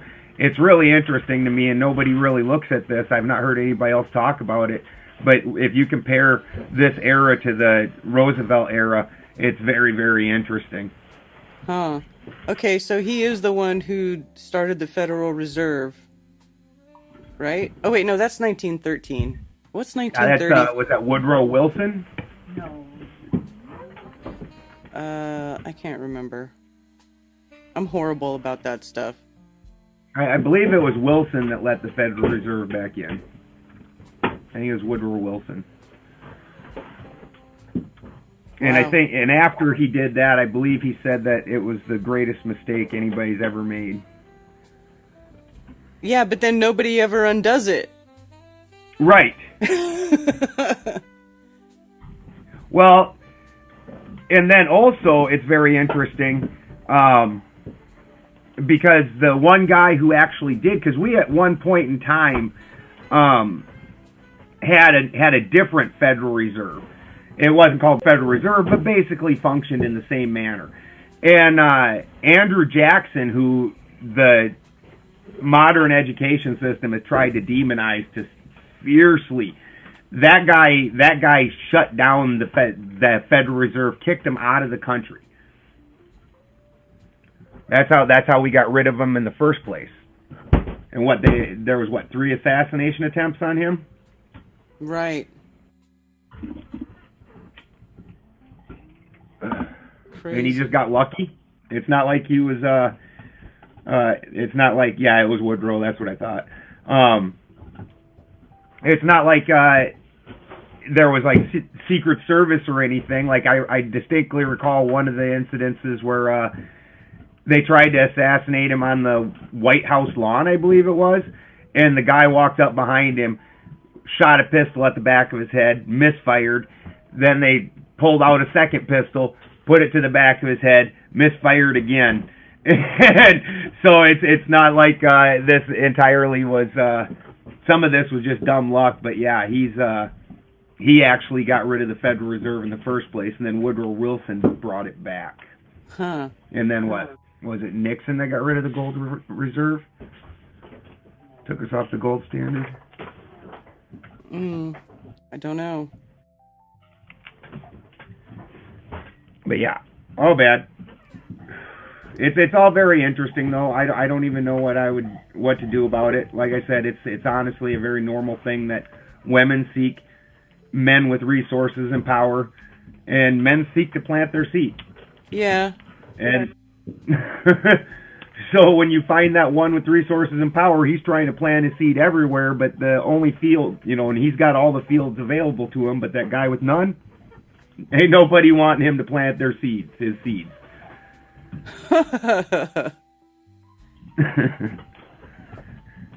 So it's weird, but interesting.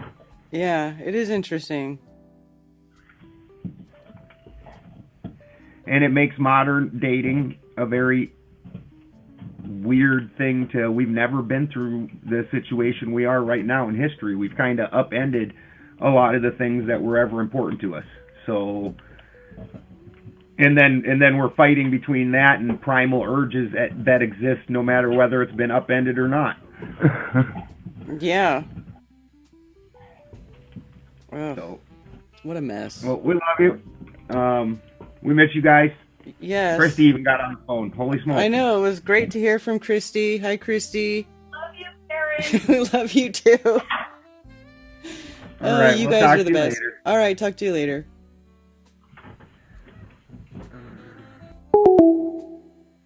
Gotta love Ben and Christy. Yes, Nixon.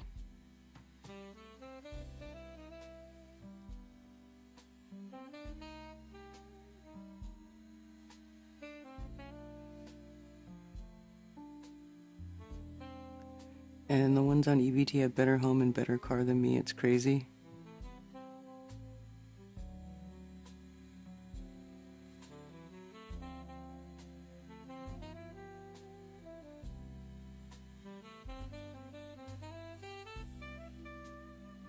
Can't complain or you lose your assistance. Yeah, I think it's just better not to depend on the government for stuff. Like when the whole EBT SNAP thing was put on hold, it was like people who don't take government handouts not affected.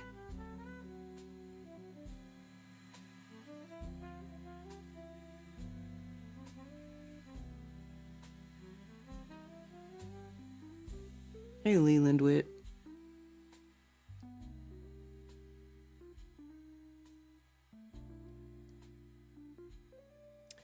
Grounded Extracts, a friend of this show. I hope so. They seem very genuine and their advice helped me immensely. Just realized it was their words.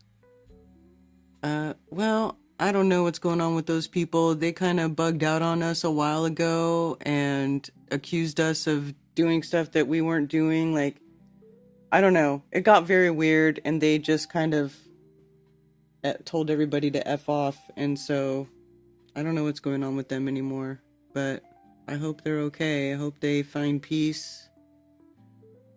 Whatever it is they're doing.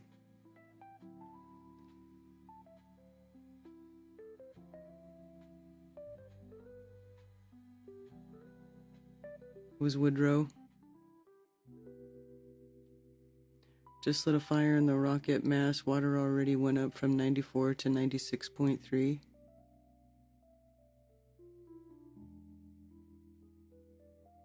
That was the warning, and Jesus is coming soon, so no worries.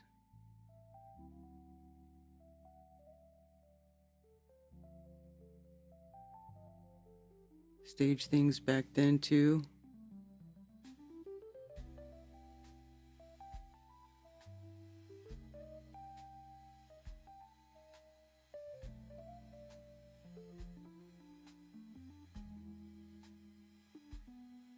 Federal Reserve prints money, banknotes. The mint presses coins, and there is also the U.S. Postal Service stamps our fractional reserve currency.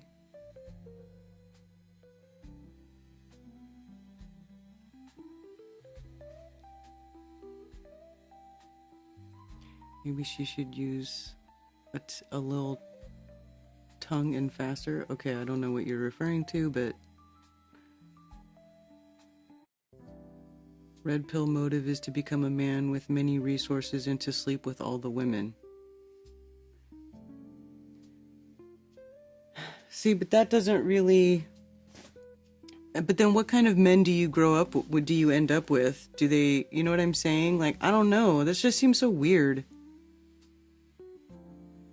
Are they raising their boys to be good fathers? I mean... I don't know. It is weird. Just this whole humans, like, things are changing, I think, faster than humans are meant to deal with, it would seem. And isn't it funny how most of these executive orders don't have any description? Look at April 10th, April 10th, April 10th. What did he do? Like, do an executive order and just keep adding to it, like, all day long? What the heck was going on there?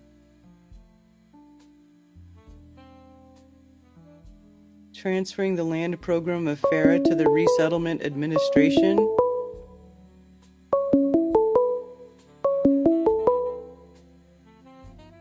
Thank you for calling Coffee Talk. You're on with Karen B. Hey, Karen. How are you? Good. How are you doing? Pretty good.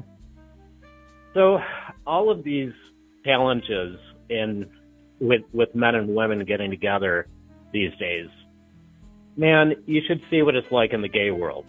it's all of those challenges on steroids.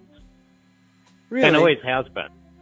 Yeah, because like Ben was just saying, women are the natural regulators for men's sex drive, really. I mean, men and women aren't just physically designed to fit together, literally fit together, but their psychologies are designed to fit together as well. And when you're dealing with all men, there's no regulation whatsoever, and you end up with just the most insane levels of hypersexuality you could imagine. Right. You see what I mean? Yeah. Yeah. Like So the gay pride parade. Yeah. I mean, well, that's partly insane, extreme leftism combined with it, but yeah. But socially, it's all about hooking up, really. And when two guys do get together, it's more of a financial combining your financial resources together. But almost none of them ever expect that there's going to be monogamy. So it's really just getting a roommate who is also financially successful, so that you can, have a good material life as you go on about your hooking up. So, does that so then where does that leave you, emotionally? Oh, I know. Oh, no doubt.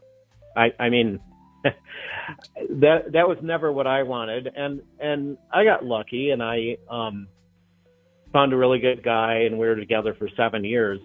But the thing was, the reason that we didn't stay together had to do with that psychological aspect that I was talking about. Both of us had successful careers and all of that, but you end up with two men that are, have their own ideas about where they want to go in life, rather than a man and a woman who just go hand in glove psychologically and go in one direction. Do you see what I'm trying to say? Kind of like where the man, if it's a man and a woman relationship, typically the man would kind of be taking the lead in the relationship and the woman would follow. But if you have two men, then they both kind of want to be the leader, type of thing. Yeah, exactly. Okay, that's exactly what happened. And my ex and I are still great friends all these years later. But yeah, that happens.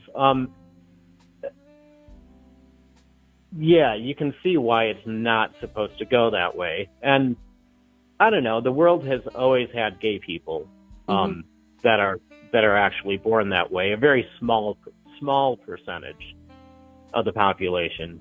The leftists seem to be trying to talk more and more people into doing it on purpose for whatever reason. The globalists, I guess, trying to get people not to procreate and all of that. But in my years in Seattle, my over 20 years in Seattle, I watched, in the 90s, I watched all of my huge circle of straight friends end up going the way of gay men sexually. I just watched from the outside all of them become hypersexual in the same way and treat sex so casually that no one could get together, no one could form relationships. And they would individually complain to me, both my male and female friends, about how fucked up Seattle had become socially and trying to find a life partner. And I watched Facebook suddenly start playing a big part in that. And you've heard of that gay app called Grindr, probably, right? Mm-hmm. I mean, it's in the name, Grindr, right? I know. It was so terrible. It was, yeah, I think it was the very first hookup app ever. And leave it to the hyper-sexualized gays to, you know, push app technology in that direction. But I mean, it was an app that would geolocate other gay men so that you could literally walk around downtown Seattle and see where the other gay men were, so that you could walk past each other and either hook up or you don't like what you see and don't. I mean, it's beyond swiping, right? Mm-hmm. It's just insanity. But then Facebook came along and started atomizing people and making people in the straight world sell themselves physically. And when I say sell themselves, I mean brand themselves and make it look like their life was better than it really was and all of that. But then they came out with Tinder. And I just watched the straight world in Seattle become this open hookup culture like the gay part of Seattle always was. Yeah. See what I mean? Mm-hmm. Yeah. Yep. Yeah. So anyway, everything Ben was saying, yeah, absolutely, 100%. Men kind of regulate themselves when they're dedicated to a woman sexually, and that's a good thing. It's designed that way. Well, yeah. I mean, I think that there's some regulation of women by men too. You know, I don't think when women are allowed to do whatever they want off on their own, I don't think it's a very good thing either. It does go both ways, but on the other hand, men do tend to be biologically driven by their dicks. Let's just say they can be more so than women, I think. Yeah. Which is why I think the gay male world is so hypersexualized all the time. Oh yeah. I mean, I remember when I used to work at Tower Records when I lived in California, like the headquarters of Tower Records, and I had some gay friends that worked there. And I remember like a new guy showed up and he was a gay guy, and my friend was like, "Tell him I'll suck his dick in the bathroom." And I was like, I am not telling him that. I'm like, I'm not doing that. It's just so depraved all the time. It's so tiresome and kind of nauseating. Yeah. Anyway. I also did know couples that were together long term, like even more, you know, for decades they were together. Like, so I did see that happen too. I guess I saw it all.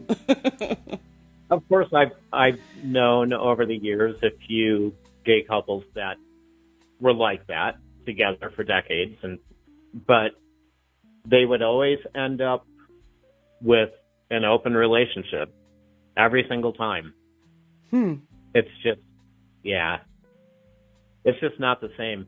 I was always against the idea of gay marriage. It's like, it's fine if it was already fine that pretty much every state in the country had sorted that out legally. You could have all the same legal protections that married couples do. Mm-hmm. So why go after marriage? That made absolutely no sense to me, because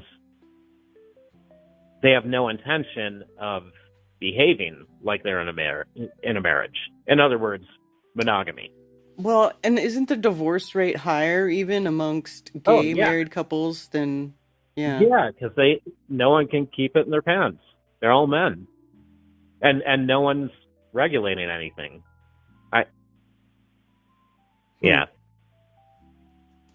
Yeah. Yeah. I guess the struggles always have been around, and we all just got to do the best we got to do to find that a good partner in life. Yeah.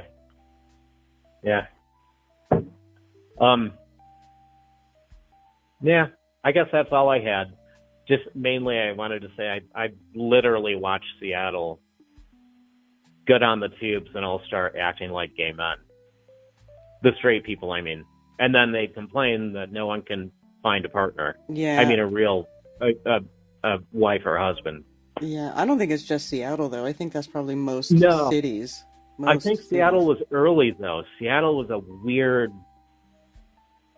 I don't know what it was, if it was the weather or what it was, but Seattle was like that before the rest of the country was like that, I think. Yeah. Sad to see. Yeah. Anyway, I'm glad you've got Ted. I am too. I will say I'm very appreciative to have him. Oh, in and my Ted's life. from Seattle. See, Ted had to leave Seattle to Yes. get you. Yeah, Ted did leave Seattle. Yep. If you ask Ted, I don't know if Ted's listening right now, but he'll tell you what I'm saying is true. I bet. Oh, yeah. He told me some stories. Yeah. Well, and last thing, I completely agree with what Run Boston Bear said about your show. Oh, great. It's so great. Thank you. Yeah. Thank you so much. Yep. Well, thank you. Thank you. All right. That's all I had. All right. Take care. You too. Bye. Bye. And somebody gave me a super chat. Thank you for the super chat. Cats Rule 3913. Happy Thanksgiving to you all, and may you all have love and peace during this week to come. Don't drink and drive. Arrive alive. I agree. Do not drink and drive. Do not do that. What in the drunken daycare is going on, Karen? Hey, listen, I'm just telling you what happened.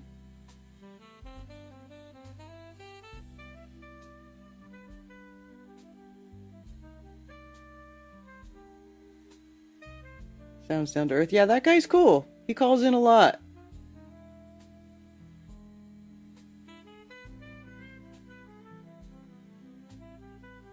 It's the media making a huge deal about it. They make every issue into Armageddon. Homosexuality is an attack on family. Well, I agree that there's some people who are just born that way. Like, I had a friend in junior high where, he was a cool dude. He was in our circle of friends. I always liked him. I never thought anything was wrong. I never had anything bad to say about him, but it was like, he just had that sort of, effeminate energy sort of about him, and he was very cute. He was a handsome young man, and his hair was always nice, and his clothes were always nice. And then and I just kind of always thought he was gay. And then later on, later in high school years, he ended up being gay. And I think we came across each other because we were in junior high together and we went to separate high schools. And then when he ran into me later, it seemed like he was almost kind of embarrassed to say that he was gay. But I was hanging out with my friend who was a lesbian. I mean, it wasn't so bad. I had some friends that were gay. They were like normal gay people. They weren't like boys dressing up like girls, or, well, the girls I did dress a little bit boyish, tomboyish, but still they were like a female. They weren't going around being like, I identify as a mister. There was none of that going on. It was just normal, what I refer to as normal gay people. Anyway. So I don't know what my point was with that, but but I think that it has been radicalized by the leftists with the leftist ideology where they're pushing that. It's like the last caller was saying, they're pushing people to do that on purpose because it's a further attack, like you said, Bill, on the family, right? First they had to put the woman in the workplace and convince the woman that she had other responsibilities other than being the mother to her children or taking care of the family, and that it was not a respectable thing. You weren't contributing enough. You weren't living to your full potential if you were staying at home and cooking dinner for your family or whatever, which is ridiculous. It's ridiculous. I mean, now, you know, and I went through all that. I went through that whole having that leftist ideology where I was like, even when I was younger, like first graduating school, I was like, I'm never having babies. I'm never doing this and blah, blah, blah. But now I've got 3 of them and I love them and I love being a mom and I love being home for my children and I love cooking dinner for them every day. And I love it. I loved taking care of my babies. Like, it made me happy. It totally made me happy. So when I think back about the times when before I had children and I would say those things, I'm like, man, that was dumb. That was dumb. You know? So, you know, definitely I like try to instill in my children that family is good. Having a family is important. It's okay to be the woman, you know, just for the woman to stay home and take care of the babies. It's best, actually, for the children if the mom is always there rather than them growing up with weird issues because their parents are always gone or, you know, whatever. So, that's just weird. Dr. Base Reverse Psychologist. You are sharing fluid from your bodies. It is sacred. It is something very spiritual and should never be taken lightly. No, it's true, because you could actually make another human just by screwing around. And then you guys are going to be, like, knowing each other forever. Or you have to do the horrible thing, the unthinkable, where you kill a baby. How, you know, just keep your legs closed and don't kill any babies. How about that?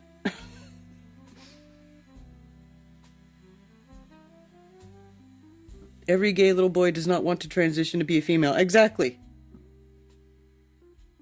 Boys can like boys and not want to be a girl. That's what I'm saying.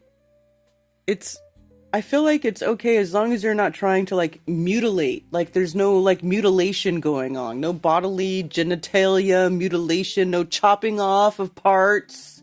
No artificial hormone. I mean, you know, those people are ruined for the rest of their lives taking that hormone therapy stuff because, like, after 15 years, it's just like it just stops working. Or they say something like after 15 years of taking hormones, you have to stop, or, you know, it causes all sorts of major health problems later in life, like osteoporosis. Like, your body is just all screwed up because they messed with your hormones instead of letting your body do that stuff on its own and be what it's supposed to be, the way you were made. I mean, they have, it's really sad too if you look in, there's a lot of detransitioners online. Like, you can go look up people who document their detransitioning, and it's messed up, dude. These people are scarred for life, messed up for life, and they know it, and they're upset because when they went to the medical establishment, they didn't offer them any sort of help or counseling. They're like, well, we can cut your boobs off.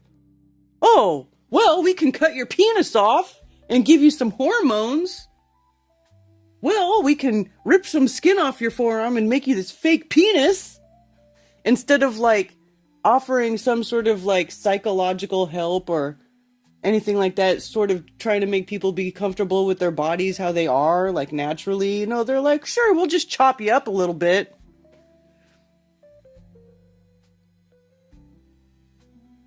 Well, it's all about pride. Why would they be embarrassed? Because it's brainwashing crap.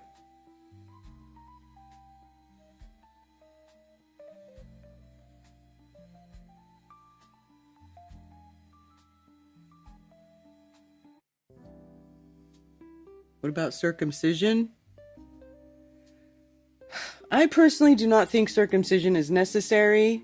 But that's something that you all have to decide for yourselves. I don't think circumcision of male circumcision is necessary. Chop is not a medical term. Adoption is way better than killing a life. I agree. Because we've got some great friends who are adopted. Remember Mishka? She was adopted into a great farm family, and now she's got her own family. She just had her little girl. She's married. She's having a good life. I think Crow was adopted. Crow 777 was adopted. And now he's living his life. He's alright. He's got a wife. So who's eating turkey? I'm eating turkey. Eric Lanier. You can't necessarily help who you are attracted to. Often it comes from the abuse. Trans movement is about denying reality. Yeah. It's in the 255-gallon drums and cami, no room or entrance for swimming. What?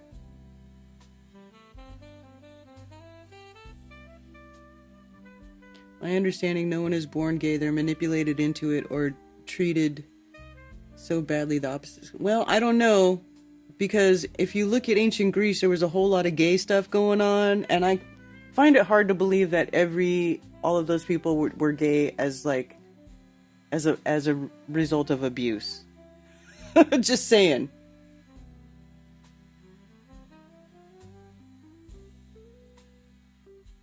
We're gonna eat a turkey for Turkey Day.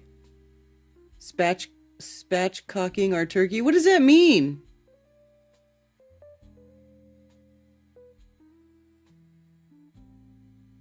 What does spatchcocking a turkey mean? I'm gonna look that up. Did you spell that right? Is that what it's called? What does that mean? Oh, how to spatchcock a chicken. Oh, is that where you butterfly it? Oh, yeah. This is actually a great way to cook a chicken. Where you butterfly it and you lay it flat like that. Man, you can do that with a turkey? You have to have a big old pan for that, yeah? Yeah, you cut its spine out and then you butterfly it.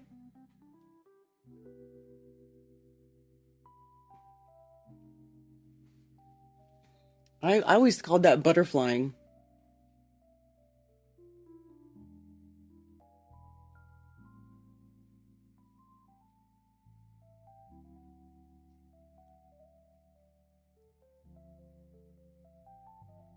Just don't eat pork for Thanksgiving ever. Well, I don't eat pork at all anymore. A lot of nerf to kill a turkey. Brass knuckles.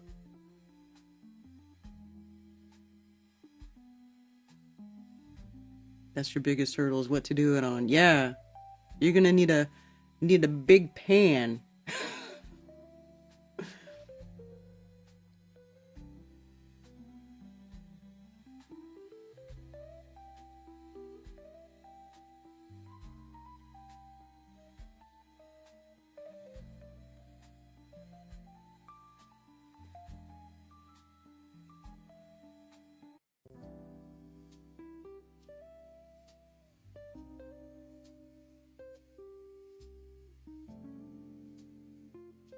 I'm always seeing turkeys in our mountains right around Thanksgiving. Yeah, but it's not turkey season. Turkey season's in April. Isn't that weird? I guess maybe they make turkey hunting season not during Thanksgiving so that the turkeys don't all get blown up on Thanksgiving during breeding season. I don't know. As long as you ain't spirit cooking. Butterfly is a swimming technique. Spatchcocking is done in the kitchen. I've never heard it called spatchcocking. I know what it is and I've done it, but I thought it was butterflying.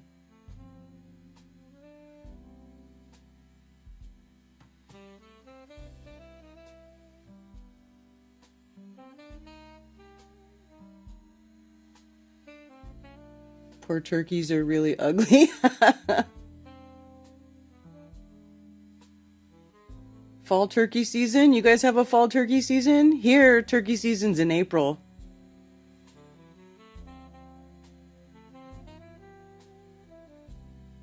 Let's see.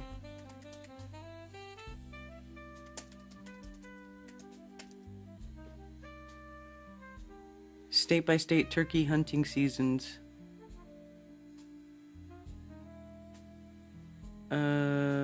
Crossbow. Oh.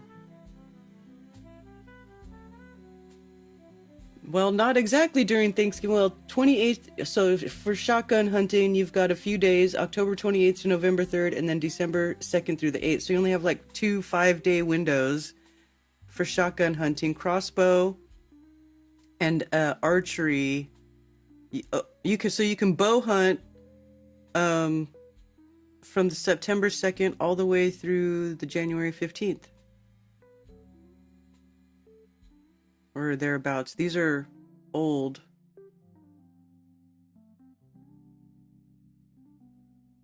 Why didn't they update it?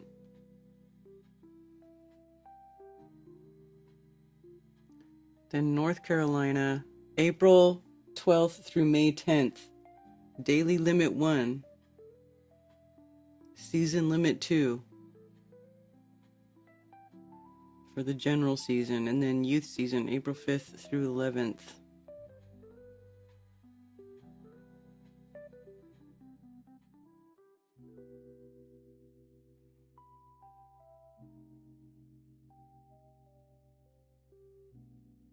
Not long.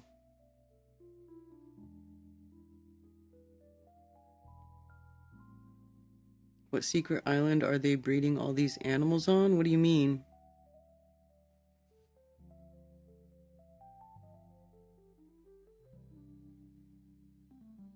I don't eat turkeys. They do occasionally live here, including... Well, I get wild turkeys on my property quite often.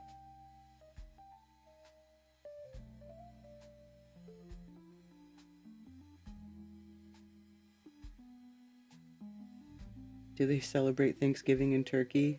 I don't know.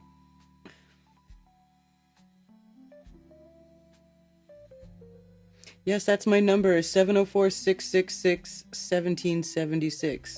704-666-1776.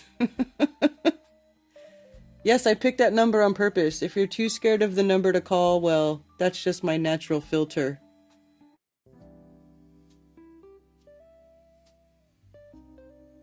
Ocellated turkeys may be the coolest looking birds ever. Is that the turkeys that breed with, whatchamacallits? That breed with peacocks? Can't peacocks and turkeys make mixed babies where you get colorful turkeys? Is that what that is?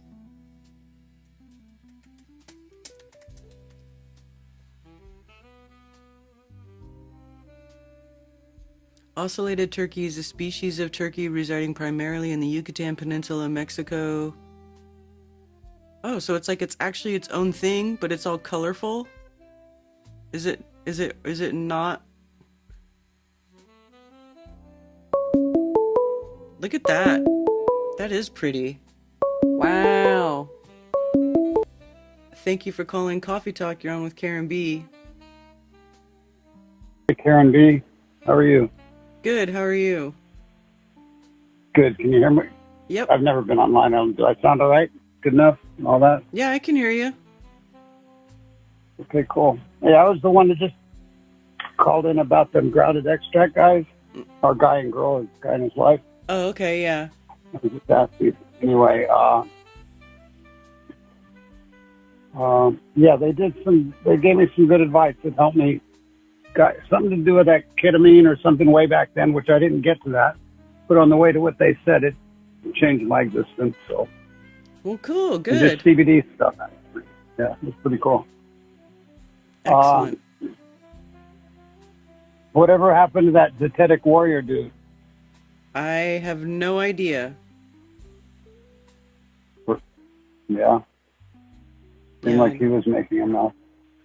I don't know. Anyway, I don't even know why I called. I just... So, yeah, I don't even know why I called. I guess I want to see if I sounded all right on the computer, on the TV screen. Hey, you know what? My wife and I did, we went to the oldest copy of the New Testament that exists. Like 25 years ago, we went and did it. Converted it over to read exactly like, we converted the King James to read exactly like they call it the Sinai Codex now, or the Sinaiticus, or whatever they call it. It used to be all spooky and creepy. Now it's the greatest thing ever known. Just depending on who likes it, I guess. And they lie. The liars that lie about that, the AI liars, they're liars. They lie about everything. I never knew it until I got something I knew about, and they lie. Everybody know that. Mm-hmm. Anyway, in the oldest complete copy of the New Testament that exists, I was thinking about coming out here and talking to people about it because it seems like they would care now. But there's scriptures in there that says, like, pretty interesting ones. Like because I just went back to it to look at Revelations and look at the Satan little season crazy stuff and the flat earth stuff. And I went to Revelations 20 because that's the Satan little season stuff. But there's 2 flat earth things in there. It changes the 4 quarters to 4 corners, and it changes the bottomless pit to the abyss, which seems to help the firmament a bit. But when I did that 25 years ago on the Revelations, I got saved 40 years ago or so. But anyway, I was 26 when I got saved. But I put Revelations aside because it said, if you read this book and understand it and or whatever, right in chapter 1, you'll be blessed. When I first got saved, I wanted to be blessed. So I read it and read it and read it and read it. And then I decided, my God, I can't understand this. I'm just going to have to put this aside. So I set it aside for 25 years. So the other day I opened it up. I've been able to go through 5 pages in a month. And just every page is something profoundly interesting that I forgot. Like it says in there, it says, husbands, love your wives as your own bodies. The older manuscript says, husband loves your wives as your own children. And it isn't that you're treating your wife as a child. It's that you love her with the same compassion, understanding, and forgiveness and whatever that you would a child. That changes everything. And they're saying now that the AI experts say there's no difference between the oldest and the newer. They lie. They lie, period. Anyway, are you still there? Yes. Mm-hmm. Think anybody would care about all that? I mean, every page is a difference. I mean, it even says the Lord Jesus will kill them in the older one, as opposed to consume them in the King James. Yeah, well, there are a lot of different translations. Yeah. The guy that I did this, my wife and I did this too, was the guy that discovered the Codex Sinaiticus, whatever that means, because he could have been a Mason and just lied to us all about everything like maybe they did anyway. So, I mean, if there's a possibility of it being true, there's some chance. If you can trust anything they say, maybe. But can we trust anything they say? Karen? Well, I don't know. The Bible also says to test all things. Yeah, receive them gladly and see if they are so. Yeah, for 25 years I've been looking at this, apart from the Revelations, because like I said, I didn't really understand that. Now it's like spooky. It's so, I mean, it changes God. My daughter just read it. She's a master's degree English student, whatever, English scholar, whatever that means. But she just read it the other day, like 6 years ago. And well, probably not that long ago. But she came back and said, God, this makes him seem not so mean. That's exactly what it does. It changes him from being a threatening, mean God, which, I mean, why would God be threatening? He wouldn't be, because he's God. He can just say it in a remedial way to make it better, not to, like it says in Revelation 3:16, it says, because you're thus lukewarm and neither cold nor hot, or maybe it inverts that, hot and cold, it says, I will spew you out of my mouth. That's King James. In the older manuscripts, the oldest, it says, and 2 of the oldest, because we did it with the 3 oldest, the Vaticanus, Alexander, and the Sinaitic. The other 2 are the other 2 oldest. But anyway, it says instead of, I will spew you out of my mouth, like God's going to spit you up and flush you down the toilet or some shit. Actually, it says, refrain your mouth. It says, shut up, because you say you're rich and the creature's good and you're nothing, when in fact you're wretched, miserable, poor, blind, and naked. You're just saying, shut up, go learn about me a little better, and then come talk about me because you're being stupid. I mean, it's pretty cool. Anyway, sorry to intrude on your show. I'm just going to go back and see how stupid I sound. All right. Okay. I think you're all right. Thank you very much. All right. Thank you, Karen. All right. You're welcome. Take care. Goodbye. Bye. I just got a call from my sister. My mom is being admitted into the hospital. They think her cancer is spread to her brain. Oh, Tommy, I'm so sorry. Well, sending prayers to you and your family and to your mom. Seal in French sounds like a swear. Yeah, folk. I took 2 years of French, and I remember our French teacher telling us that some cuss words in English translate to other words in other languages, and fuck is seal, but it's like PHOEQU or something like that. Folk is a seal.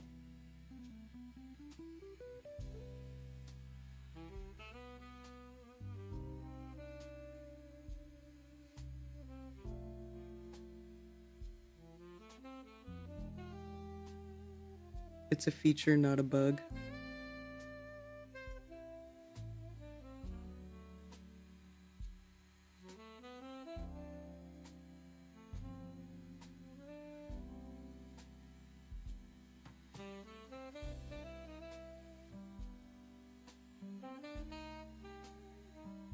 Not as ugly as vultures.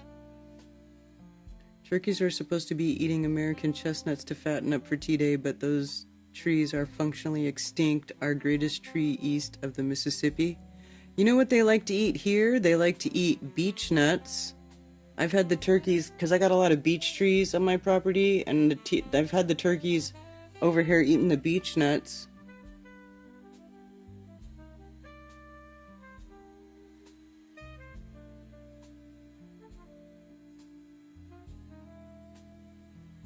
Pheasants. I've tried to make ocellated turkeys, but there is a reason they're super rare.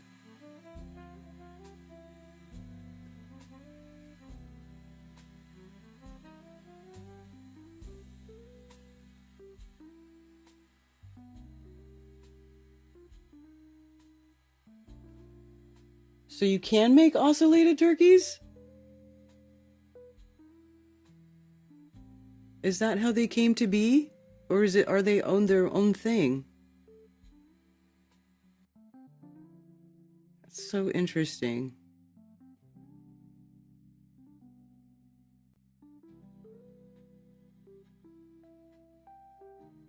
Electric eel.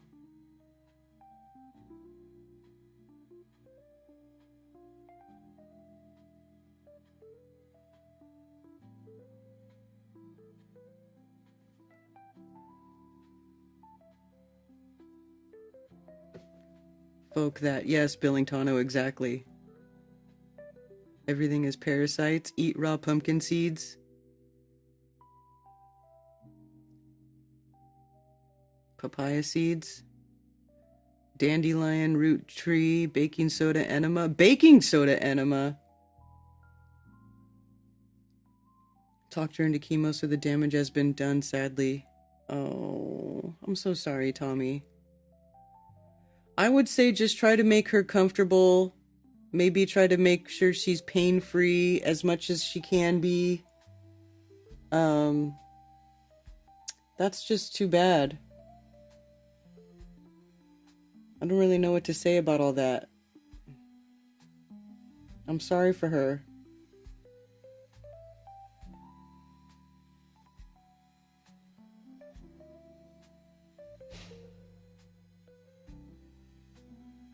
Papaya seeds supposedly strip all the parasites out of you. That's what pumpkin seeds are supposed to be for, too. Turkeys have crazy bones. Also, turkey legs have crazy amounts of tendons in them. Because, you know, they run a lot. They, like, really don't fly. And when they do try to fly, they sound like helicopters. Keep her comfortable during this time. Have family be by her side in the days, yeah? RSO helps. There you go, RSO. Black seed oil, oregano oil. Pumpkins are the actual treat of the holiday. I agree. She's been eating RSO for years, yeah.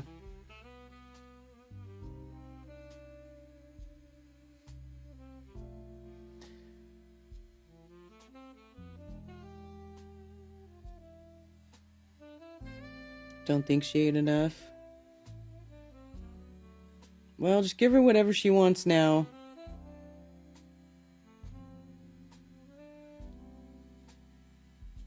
Make sure she gets to see great grandbabies. That ought to make her smile.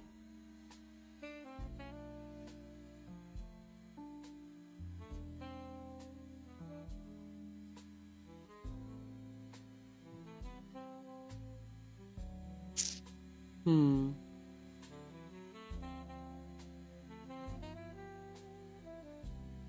right, you guys.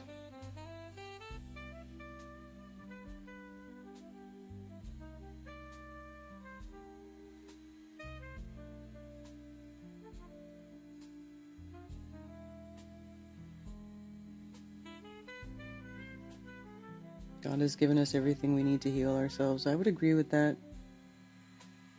I think it'll help her eat food and keep it down. Always sad when pumpkin spice goes out of season. You know what though? If you can follow directions, you can always have pumpkin spice whenever you want.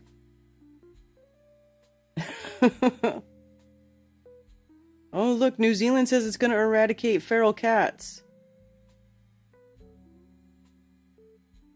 Eradicate feral cats by 2050 as part of efforts to protect the country's biodiversity. You know, Australia and New Zealand are not supposed to have kitty cats, and they have cats there and they kill everything. Huge pressure on native birds, bats, lizards, and insects. Yeah. Cats do like to kill stuff. Apparently there was a half-eaten bird in my garage yesterday that Ted said he got rid of it because our cat Luna killed something.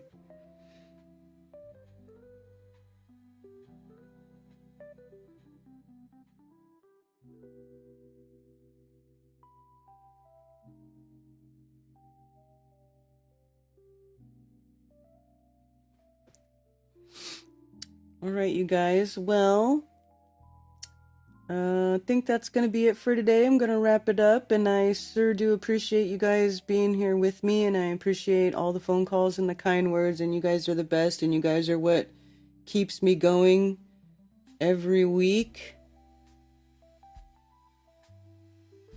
Truth is that our bodies are all going to die. Make as many precious memories as you can. Yeah, that's pretty much it. Prayers to Tommy and your family, absolutely.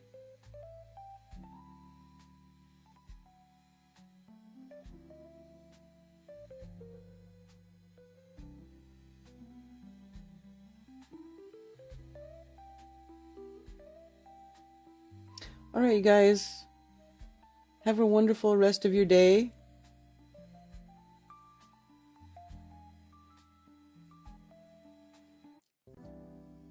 Don't forget to do yourself a detox cleanse. Help your body out. I need to start doing that too. Boy, after I was forced into that last detox, I was like, ooh boy, I better start doing those myself, because when your body forces you into one, it's not so fun. And it also helps you stay healthy. All right, you guys. Thank you for being here. Take care. Enjoy the rest of your week. Enjoy your family and your holiday week. Eat lots of delicious, yummy food. Don't worry about it. Just enjoy yourself for the week, and then you can make up for it later on. Like I'll be doing. All right, you guys. Take care. Much love. You can send physical mail to P.O. Box 10, Burrell, North Carolina, 28038. You can also follow me on Ko-Fi.com, and if you enjoy my shows and want to send me a tip, anything and everything is greatly appreciated, and thank you.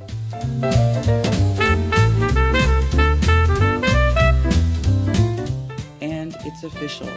Flat Earth Festivals has been retired. It was great fun while it lasted, and I hope you all cherish the memories we made at Flattoberfest as much as I do, and it was a pleasure to watch so many online friendships become in real life friendships over the years. Thank you so much, and I'll see you next time.